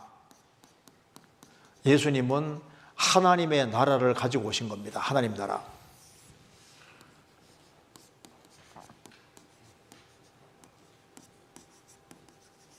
그래서 어떻게 하나님 나라가 확장이 되어 가느냐? 지금 구원 안 받은 사람들은 사탄의 나라에 속해 있습니다. 자, 성경에서 주기도문에 나라의 임하옵시면 어떻게 나라가 임합니까? 우리도 구원받기 전에 사탄의 지배를 받았잖아요. 그래서 우리 한 사람 한 사람이 구원받으면 어떻게 돼요? 구원받으면은 하나님 나라가 확장이 되어 가는 거예요. 무슨 말이 되죠? 그래서 어떻게 나라가 확장되어 가느냐? 한 사람 한 사람이 구원받으면 나라가 확장되어 가는 겁니다. 자, 그래서 다시 성경 한번 보세요. 이사야 26장. 이사야 26장.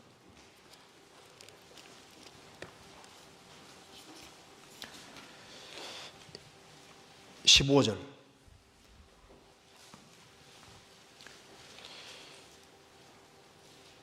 여호와여, 주께서 이 나라를 더 크게 하셨고 이 나라를 더 크게 하셨나이다. 스스로 영광을 얻으시고 이 땅의 모든 경계를 확정하셨나이다.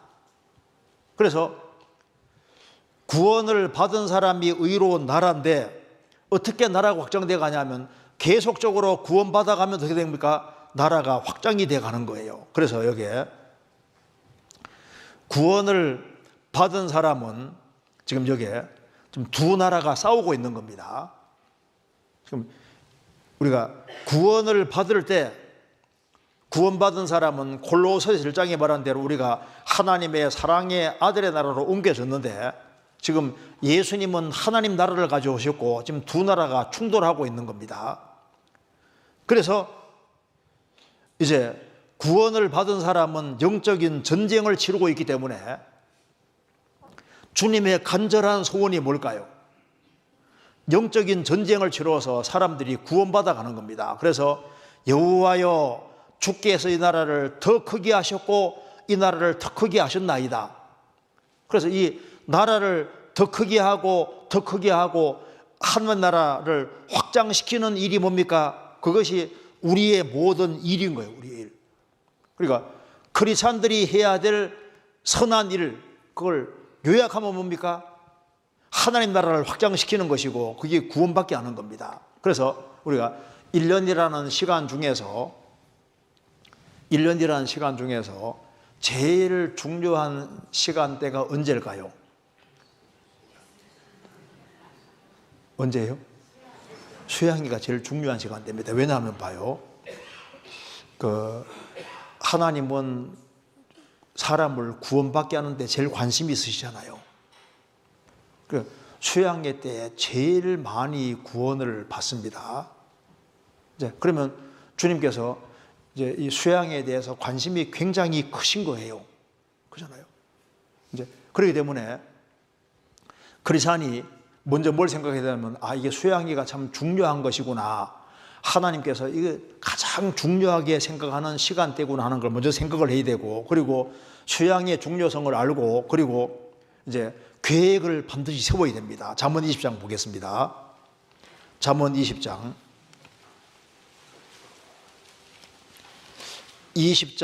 18절.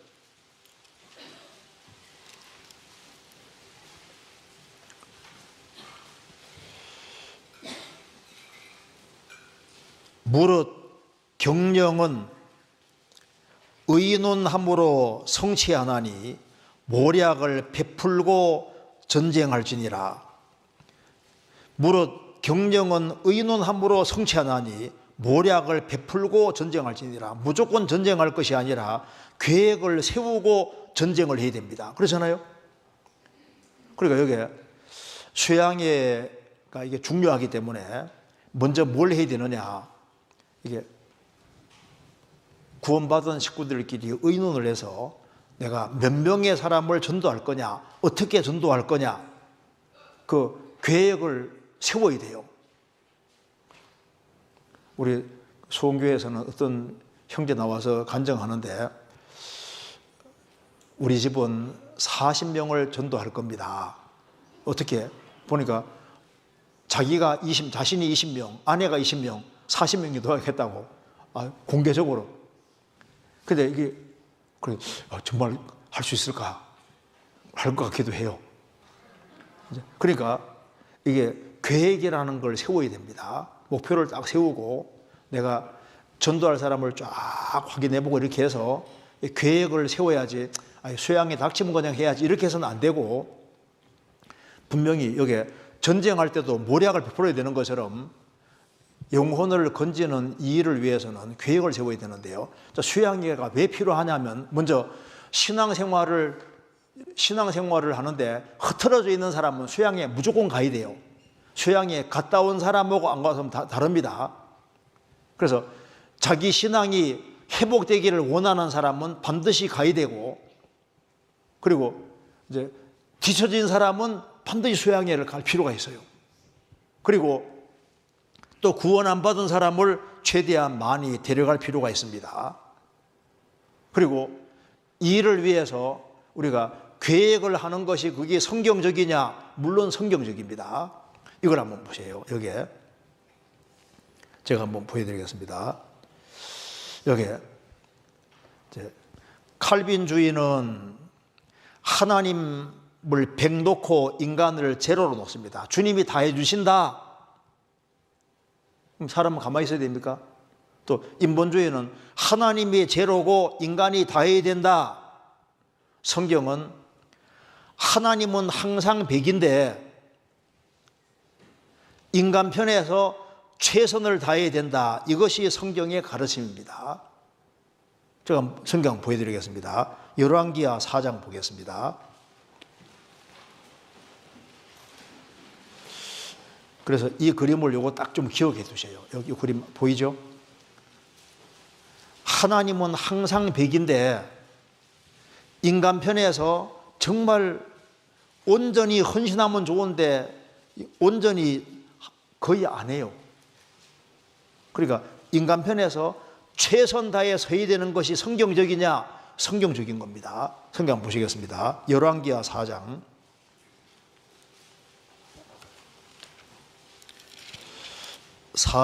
1절입니다. 선지자의 생도의 아내 중에 한 여인이 엘리사에게 부르짖어 가로되 당신의 종 나의 남편이 이미 죽었는데 당신의 종이 여호와를 경외하는 줄은 당신이 아는 바니이다. 이제 체주가 이르러 나의 두 아이를 취하여 그 종을 삼고자 하나이다. 엘리사가 저에게 이르되 내가 너를 위하여 어떻게 하랴? 내 집에 무엇이 있는지 내게 구하라. 저가 가로되 계집종 집에 한 병 기름 외에는 아무것도 없나이다. 가로되 너는 밖에 나가서 모든 이웃에게 그릇을 빌라. 빈 그릇을 빌 때 조금 빌지 말고 너는 내 두 아들과 함께 들어가서 문을 닫고 그 모든 그릇에 기름을 부어 차는 대로 옮겨 놓으라. 여인이 물러가 그 두 아들과 함께 문을 닫은 후에 저희는 그릇을 그에게로 가져오고 그는 부었더니 그릇에 다 찬지라. 여인이 아들에게 이르되 또 그릇을 내게로 가져오라. 아들이 가로되 다른 그릇이 없나이다 하니 기름이 곧 그쳤더라. 그 여인이 하나님의 사람에게 나아가서 고한데 저가 가로되 너는 가서 기름을 팔아 빚을 갚고 남은 것으로 너와 내 두 아들이 생활하라 하였더라. 자, 엘리사의 생도가 갑자기 죽게 됐습니다. 그래서 아내는 아들 둘을 남겨두고 이제 남편은 죽은 거예요. 그런데 이 집이 빚이 많아서 아들 둘을 그냥 이제 빚 대신에 잡아가려고 하는 겁니다. 엘리야에게 얘기를 하니까, 엘리사에게 얘기를 하니까 집에 뭐가 있냐 하니까 아이고, 우리 집에는 기름 한 병 외에는 아무것도 없습니다. 그래, 그러면은 아들들에게 이웃 집에 가서 최대한 그릇을 많이 빌리라. 그래서 애들은 쫓아가서 우리 어머니가 그릇 좀 빌려달라고 합니다 하고 이제 그릇을 쫙 빌려오는 거예요. 빌려왔는데, 그래서 이제 기름병에 기름을 붓는데요. 기름병에 기름이 계속 나오는 거예요. 야, 그릇 빨리 가져와, 빨리 가져와. 그래서 얼마나 신났겠습니까? 그런데 이제 더 이상 그릇이 없어요 하니까 기름이 그쳤더라. 자, 그러면 그릇이 없었을까요? 있었을까요? 그 그릇을 더 빌릴 수가 있었을까요? 없었을까요? 있었죠. 어느 집이 그릇을 다 주겠습니까? 애들이 더 적극적으로 가서 더 적극적으로 우리 어머니가 막 있는 거 싹 달라고 합니다, 빌려달라고 합니다 하고 막 애원해서 어떻게 됐을까요?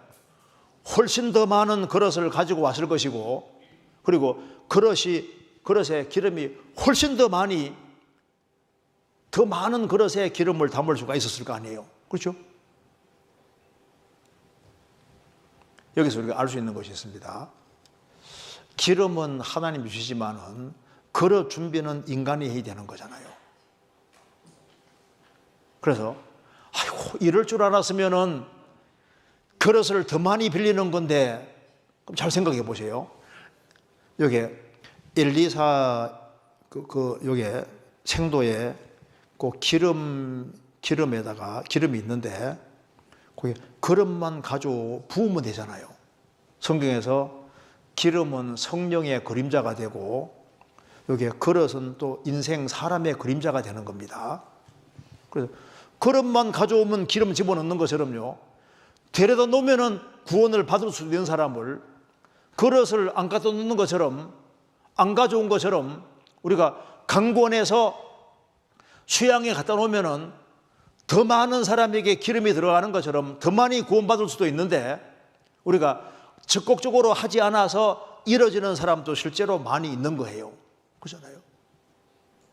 그래서 먼저 이걸 꼭 알아야 됩니다. 우리가 오전에도 잠깐 성경 배웠는데요, 이 도표를 꼭 기억할 필요가 있습니다.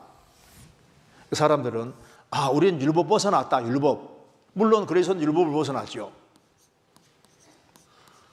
그런데 고린도전서 9장에서 바울 사도는 나는 율법 아래 있지 않다 그러지만은 그리스도의 율법 아래 있다고 했습니다. 그러니까 구원받기 전에 하나님은 심판자고 나는 죄인이었습니다. 그런데 십자가를 통과할 때 우리가 율법을 벗어나서 새로운 그리스도의 율법 아래에 들어가게 된 겁니다. 그래서 구원을 받고 나면은 율법을 벗어났기 때문에 이제 새로운 법 아래 들어갔는데, 이제 하나님은 아버지가 되고 나는 아버지 아들이 됐고, 주님은 신랑이 됐고, 나는 그리스도의 신부가 됐고, 주님은 내 주인이 되고 나는 종이 됐습니다. 그래서 주님이 다 하신다, 나는 제로다, 이래 생각하면 큰일 나는 거예요. 이 서신서가 뭡니까? 서신서가 그리스도의 율법인 거예요. 서신서에 보면은 크리스찬은 하나님 자녀로서 이런 것은 해야 된다, 말아야 된다, 이거 율법이 아닙니다.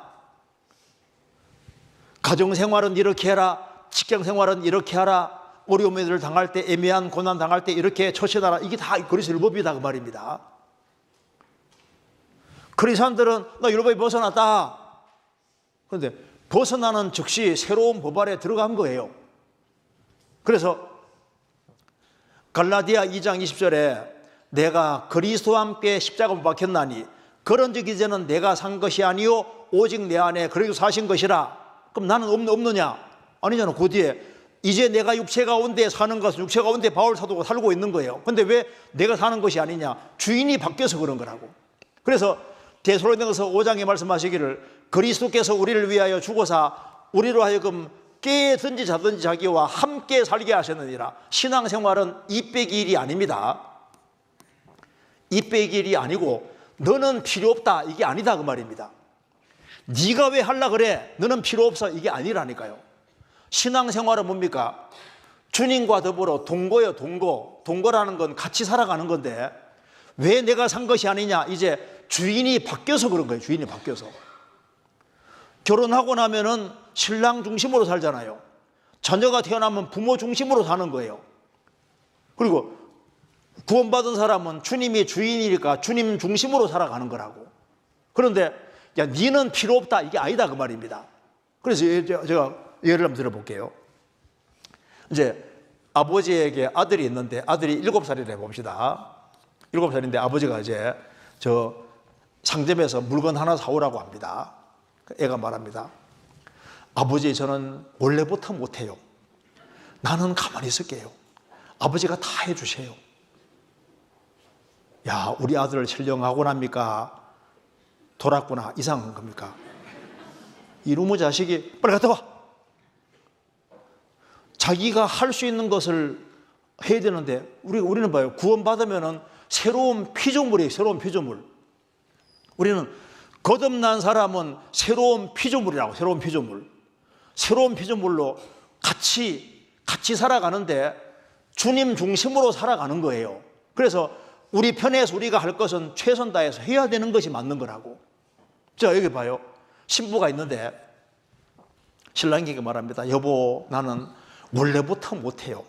나는 가만히 있을게요. 당신이 이부자리 정돈도 하고 설거지도 하고 빨래도 하고 온갖 거 다 해요. 나는 가만히 있을게요. 당신이 다 해요. 자, 신령한 아닙니까? 이상한 아닙니까? 애 낳고 키우는 거 당신 다 하세요. 그게 안 맞는 얘기다 그 말입니다. 자기가 해야 될 걸 하는 건 너무 당연한 거예요. 자, 여기 주인이 있고 종이 있는데 이 종이에게 바디를 시킵니다. 주인님 나는 원래부터 못해요. 나는 가만히 있으면 되니까 주인님이 다 해주세요. 맞습니까? 아니잖아요. 그러니까 주인이 할 일이 있고 자신이 할 일이 있는 거예요. 자기가 할 건 해야 된다니까요. 근데 문제는 우리 주님은 항상 완벽하잖아요. 문제는 주님이 일을 시켜도 우리가 할 수 없는 건 안 시킨다고. 우리가 할 수 있는 건 해야 되는 것이 맞는 거라고요. 그래서 어느 사람 말합니다. 아이고 나는 전도를 못해요. 수양회 때 데려갈 사람 없어요. 자, 데려갈 사람이 정말 없을까요? 여기 관심을 가지고 데려가려면 데려갈 수 있을까 없을까요? 내가 돈 이번에 100만 원만 탁 깨가지고 이거 선물 미리미리 사주고 이렇게 하면요 데려갈 수도 있다고. 자, 우리 봐요. 수양회 한 번 수양회는 하루만 데려가도 성공하는 거예요. 데려가면은 통장에 2억이 들어와요. 그럼 해요 안 해요? 하죠. 그러니까 못하는 게 아니라고. 이 핑계 저 핑계 대고 안 하는 것뿐이지. 그러니까 우리 교회에서도요. 우리 구원받은 식구들 우리 구역에서 우리는 이번에 몇 명 하자 계획을 세우는데 그 계획 세우는 것이 비성경적이냐? 아니에요. 그거보다 사실 더 많이 계획 세워야 됩니다. 옛날 같으면요 주님 영광을 위해서 최대한 많이 건지자. 그게 얼마나 좋은 거예요. 그렇잖아요. 뭐 굳이 그럴 필요 있냐? 근데 그거보다 훨씬 더 해야 되는데 요즘 크리스찬들이 사실 맥이 없어요. 그래서 이제 C.T. 스터드가 쓴 글 중에 책 중에 이거 있잖아요. 초콜릿 군병이라고. 이거 번역된 것도 있는데요. 초콜릿 군병. 초콜릿 군병. 성경에 나와 있는 크리스찬들은 다 씩씩했는데 물불 안 가렸는데 요즘 크리스찬들은 해만 뜨면은 초콜릿은 녹아내려 버리잖아요. 그렇게 이게 요즘 크리스찬들이 맥이 없다 그 말입니다. 그래서 주님 영광을 위해서 정말 눈을 부릅뜨고 영광 위해서 이렇게 살아야 되는데 그렇지 않는 것을 굉장히 안타깝게 생각하는 겁니다. 가나안 땅은 주어졌는데 발로 밟은 곳이 너희의 기업이 된다고 말씀하시잖아요. 발로 적극적으로 밟아야 되는 거예요.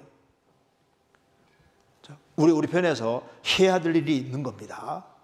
그렇잖아요. 자, 그래서 여기 성경 한번 찾아봅시다. 열왕기하 3장 보세요. 13장 봅시다. 열왕기하 13장.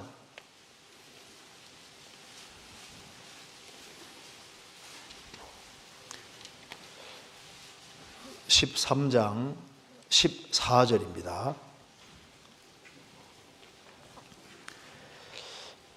엘리사가 죽을 병이 들매 이스라엘 왕 요아스가 저에게로 내려가서 그 얼굴에 눈물을 흘리며 가로되 내 아버지여 내 아버지여 이스라엘의 병거와 마병이여 하매 엘리사가 저에게 이르되 활과 살들을 취하소서 활과 살들을 취하며 또 이스라엘 왕에게 이르되 왕의 손으로 활을 잡으소서 곧 손으로 잡으며 엘리사가 자기 손으로 왕의 손을 안찰하고 가로되 동편상을 여소서 곧 열매 엘리사가 가로되 쏘소서 곧 쏘매 엘리사가 가로되 이는 여호와의 구원의 살 곧 아람에 대한 구원의 살이니 왕이 아람 사람을 진멸하도록 아합에게서 치리이다. 또 가로되 살들을 취하소서 곧 취하며 엘리사가 또 이스라엘 왕에게 이르되 땅을 치소서 이에 3번 치고 그친지라. 하나님의 사람이 노하여 가로되 왕이 5-6번을 칠 것이니이다.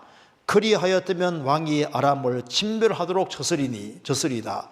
그러즉 이제는 왕이 아람을 3번만 치리이다 하니라. 여기에 이제 엘리사가 그렇게 기적과 능력을 많이 행했는데 엘리사가 죽을 병이 들었습니다. 지금까지 이스라엘 민족을 지켜주던 사람이 바로 엘리사였습니다. 그래서 이스라엘 왕 요아스는 너무 답답했습니다. 이제 엘리사가 죽으면 우리나라 어떻게 될고 아람이 쳐들어올 텐데 하면서 걱정이 태산 같은 겁니다.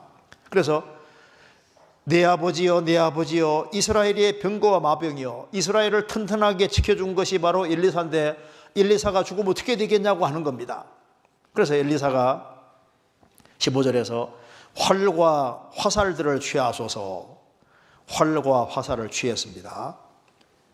이스라엘 왕에게 이제 왕의 손으로 활을 잡으소서 잡으니까 손에 잡으면 엘리사가 자기 손을 왕의 손에 안찰했습니다. 안찰하는 것은 능력이 글로 가는 겁니다. 가로되 동편상을 여소서 열었습니다. 쏘소서 쏘았습니다. 이는 구원의 화살입니다. 그는 구원의 화살을 잡게 됐습니다. 그래서 당신이 아람 사람을 진멸하도록 칠 것입니다. 그리고 화살을 취해서 땅을 치소서하니까 3번 땅 쳤습니다. 하나님 사람이 화를 내면서 왕이 5-6번을 쳐야 되는데 왜 3번밖에 안 쳤습니까? 그리하였다면 5-6번을 쳤다면 왕이 아람을 진멸하도록 쳤으리이다. 이제는 왕이 3번만 치리이다. 자, 여기 한번 봐요. 그러면 여기에 이거 한번 보세요. 이 그림을 한번 봅시다. 자, 이게 5-6번을 치라고 했잖아요. 자, 여기 이제 엘리사가 이제 죽음에 임박해서 요아스 왕이 왔습니다. 내 아버지여, 내 아버지여, 이스라엘 병거와 마병이여. 그래서 이제 엘리사가 활과 살들을 취하소서 활과 화살들을 딱 취했어요. 그리고 동편상을 여소서 얼마나 순종적인지 몰라요. 쏘소서.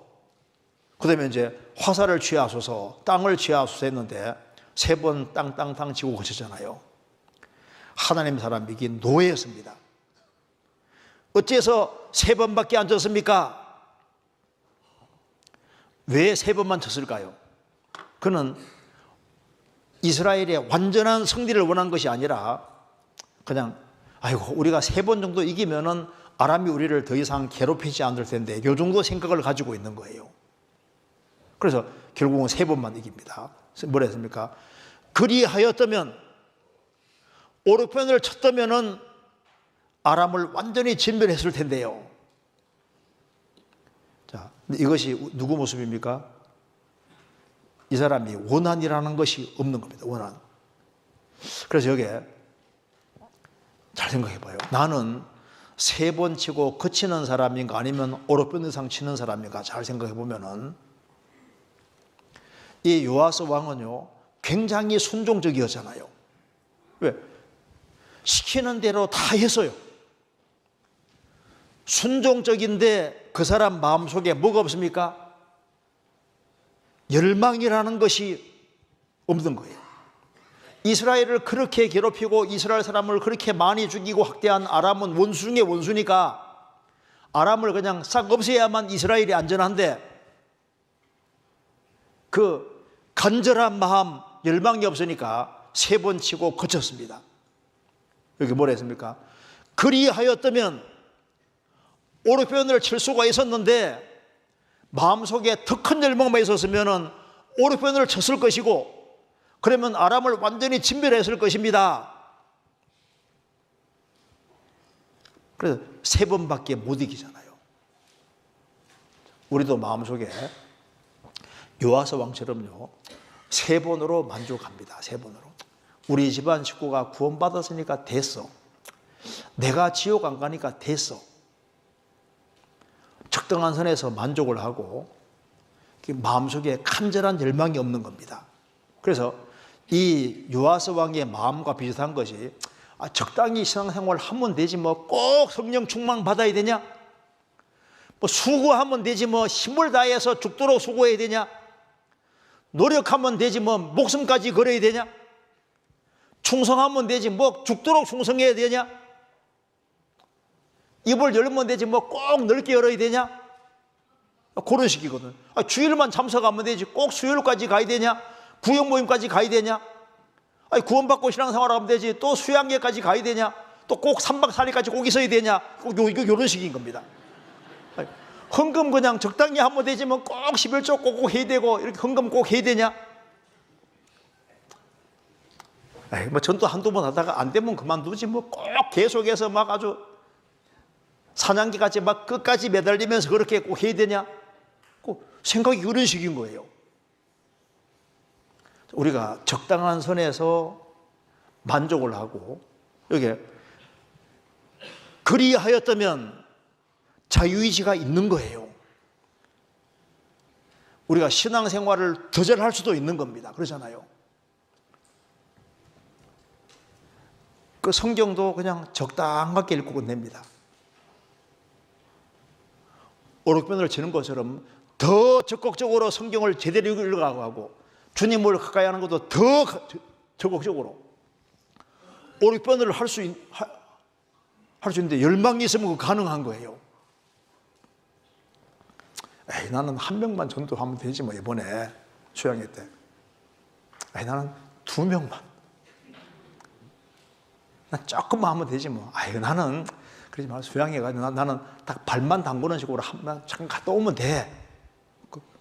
요렇게 생각하는 사람도 있고. 그러니까 별 사람 다 있잖아요. 우리에게도 자유의지가 주어져 있습니다.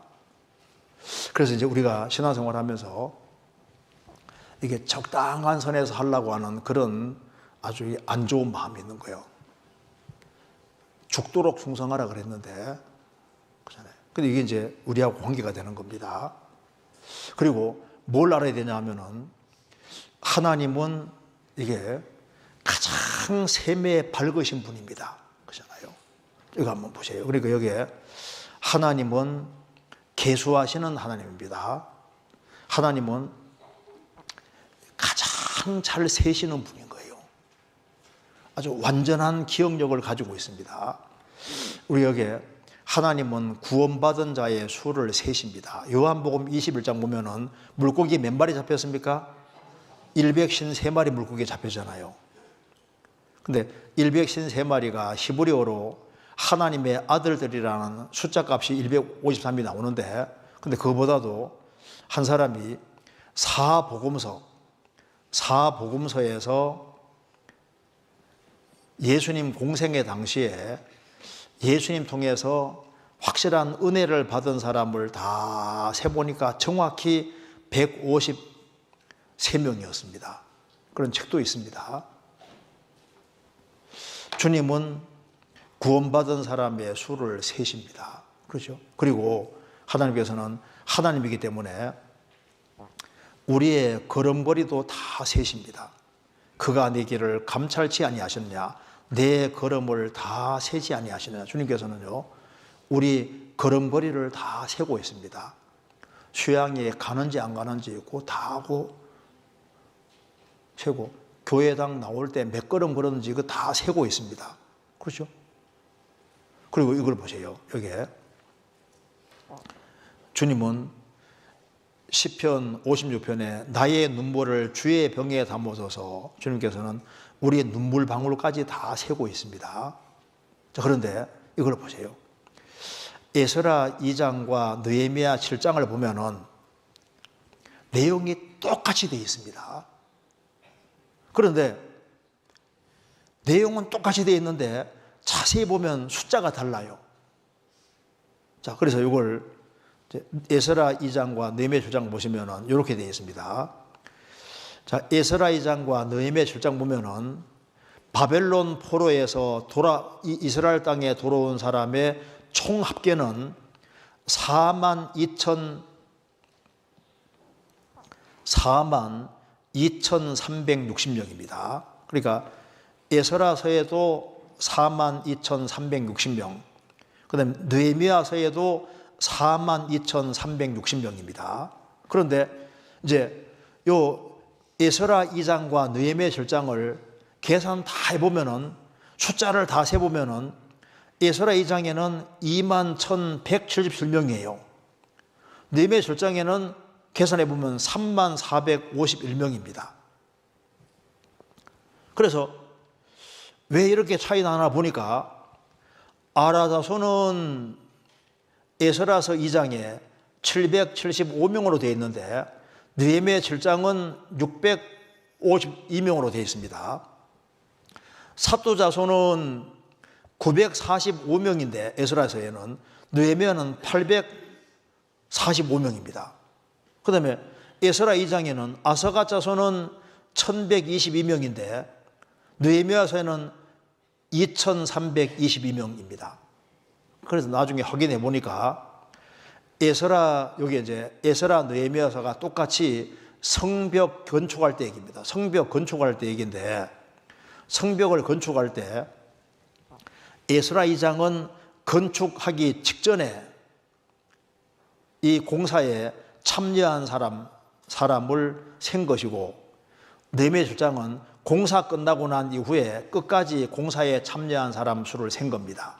그래서 뭘 알 수 있냐면은 이스라엘 온 회중에 돌아온 사람 수는 42,360명인데 이 중에 상당수의 사람은 예루살렘 성벽 건축하는데 전혀 목도 안 내밀은 사람이 이렇게 많은 거예요.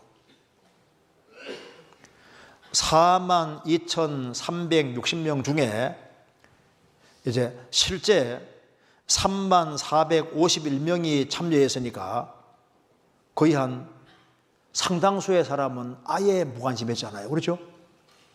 그리고 이제 아라자손은 처음에 공사할 때는 775명이 공사 시작할 때 참여했는데 중간에 힘드니까 설설 빠져나가서, 꽤 여러 사람 빠져나가서 끝까지 남은 사람은 652명이 남았습니다.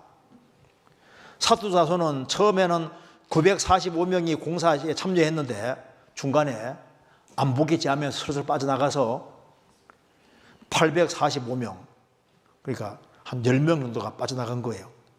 100명인가? 몰래 빠져나갔습니다.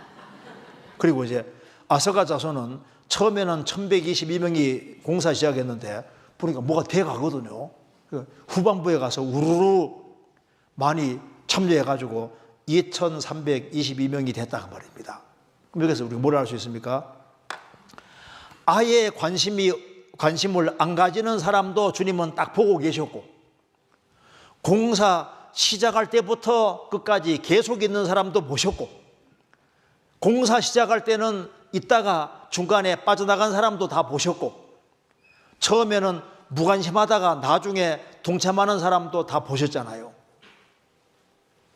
그리고 주님께서는 이게 다 보고 계시다는 말이 맞는 겁니다. 주님은 다 보고 계십니다. 그래서 아라도서는 내려갔다가 나중에 올라가잖아요. 주님은 다 세십니다. 왜? 하나님이니까 다 세고 계시는 거예요. 그러니까 우리 신앙생활을 주님이 다 셈하고 계십니다. 이번 수양회 때도 이번에 누가 동참하지 않는지, 누가 동참하는지도 보시고, 수양회 시작한 날부터 끝까지 다 있는 사람도 보시고, 중간에 빠져나가는 사람도 보시고, 처음에 참여 안 하다가 끝판에 그래도 한번 얼굴을 내밀어서 가는 사람도 보시고, 데려가는 사람도 보시고, 다 보시죠. 왜? 하나님이니까 다 보시는 겁니다. 그렇잖아요. 우리가 이번에 이 수양회를 위해서 우리가 강권이라는 것이, 강권이 필요합니다. 강권. 누가복음 14장 보시겠습니다. 여기에 구원받은 사람들도 강권에서 구원받은 사람들이 꽤 많을 겁니다. 14장 23절.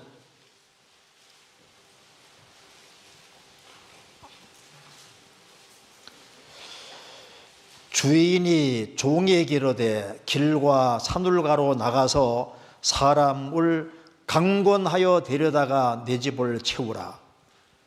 강권이 강제로 권하는 것이 필요합니다. 이번에 시간 투자할 각오도 하고, 물질도 탁 깰 생각을 각오해야 돼요. 물질을 깨면은 많이 주님 품으로 인도할 수 있습니다. 경제적으로 좀 이렇게 탁 이렇게 물질을 깨야 됩니다. 그러면 정말 많은 사람을 구원할 수 있습니다. 그리고 우리의 기도는 이것이 되어야 됩니다. 시편 90편에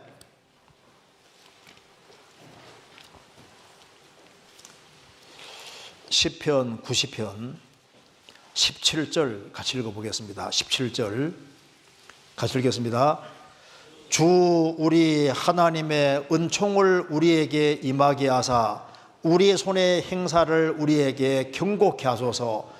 우리 손의 행사를 경고케 하소서. 하기수양에는 너무나도 중요한 겁니다. 주 우리 하나님의 은총을 우리에게 임하게 하사. 이번 이 하기수양의 행사에 우리에게는 여기 주 우리 하나님, 우리입니다. 우리. 우리가 함께 합력하지 않으면 안 됩니다. 주 우리 하나님의 은총을 우리에게 임하게 하사. 우리가 이 일에는 하나님의 은총, 은혜가 필요합니다. 그리고 우리 손의 행사를 우리에게 경고케 하소서. 우리 손의 행사를 경고케 하소서. 이 일이 잘 되기 위해서 간절한 기도가 필요합니다. 그리고 우리 손의 행사를 경고케 하소서. 이것이 경고케 되기 위해서는 아주 확실한 믿음을 가지고 행해야 되고, 믿음이 있을 때 역사가 나타나게 되는 겁니다. 그리고 우리 손의 행사를 경고케 해 주십시오. 이를 위해서 우리가 함께 합력하면서 그 하나님의 은총을 간절히 구해야 됩니다. 그리고 우리가 하는 일은 영원히 남는 일이 될 겁니다. 영원히.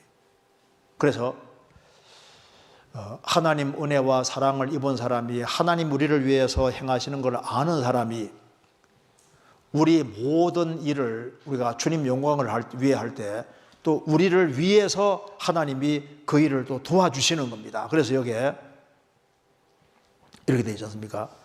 주께서 우리 모든 일을 우리를 위하여 이루심이니이다.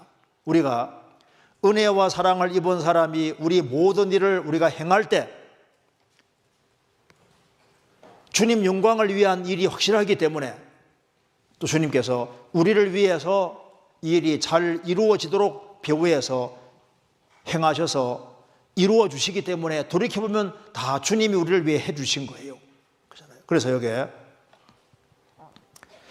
장자 그로서는 나는 느낀다, 그러므로 나는 존재한다. 자기 존재의 의미를, 데카르트는 나는 생각한다, 고로 나는 존재한다잖아요. 나는 존재한다, 나는 생각하니까. 그 다음에 이게 활동가들은, 행동주의자들은 나는 행동한다, 그러므로 나는 존재한다. 이게 행동하는 곳에서 존재 의미를 찾습니다. 알베르 까뮈는 나는 반항한다. 그러므로 나는 존재한다. 반항하는 곳에서 존재 의미를 찾습니다. 크리스천들은 나는 믿는다. 그러므로 나는 존재한다. 우리는 믿기 때문에 존재하는 사람이고 우리는 주의 일꾼들입니다. 나는 헌신한다. 그러므로 나는 존재한다. 우리는 헌신해서 존재 의미를 찾는 겁니다. 그러잖아요. 자, 마지막으로 이 노래 한번 같이 불러도 좋겠는데요. 당신의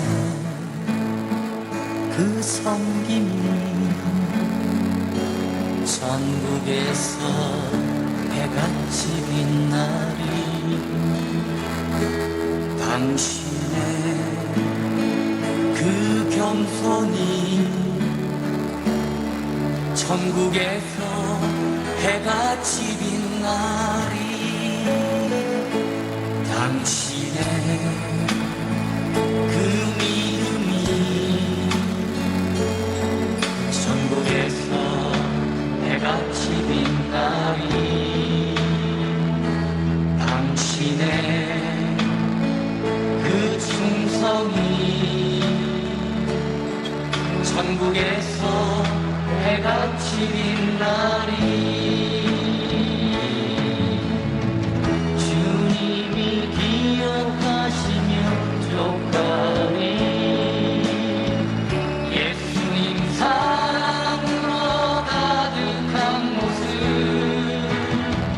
천사도 흠모하는 아름다운 그 모습 천국에서 해같이 빛나리. 자, 우리는 진정한 크리스천의 모습은 헌신하는 모습입니다. 자, 주님이 우리를 위해서 모든 걸 행하시는 게 사실이기 때문에 우리도 포커스를 주님을 위해 살아가는데 주님을 어떻게 주님 위해 살아갈까요? 주님은 우리를 위해 죽어주셨습니다. 우리에게도 원하는 것은 헌신을 원하시고 희생과 수고를 원하시는 겁니다. 그래서 우리가 이번 수양회 때 희생하고 수고하면은 훨씬 더 많은 사람들이 구원을 받게 될 겁니다. 우리가 하나의 미랄로서 죽기를 각오하면은 주님의 큰 역사 이룰 겁니다. 그래서 미리 계획을 하고 이번에 내가 건져야 될 사람들을 다 이렇게 적어놓고 기도하면서 미리미리 찾아보고 이렇게 해서 미리미리 준비하면 선물은 사람 마음을 너그럽게 하니까 계획을 세워가지고 하면요. 그리고 혼자 할 것이 아니라 또 구역 식구들도 같이 모여서 구역 단위로도 모여서 의논해서 우리가 이번에는 어떻게 하자 하고 계획을 세워서 하면요. 그 속에서 주님의 축복이 함께 하실 겁니다. 땅에서 매이면은 하늘에서도 매입니다. 땅에 불리면 하늘에서 불리니까 우리가 합심해서 같이 일하면 주님이 넘치게 이번에 많은 사람들이 확실히 구원받고 세워지도록 도와주실 겁니다.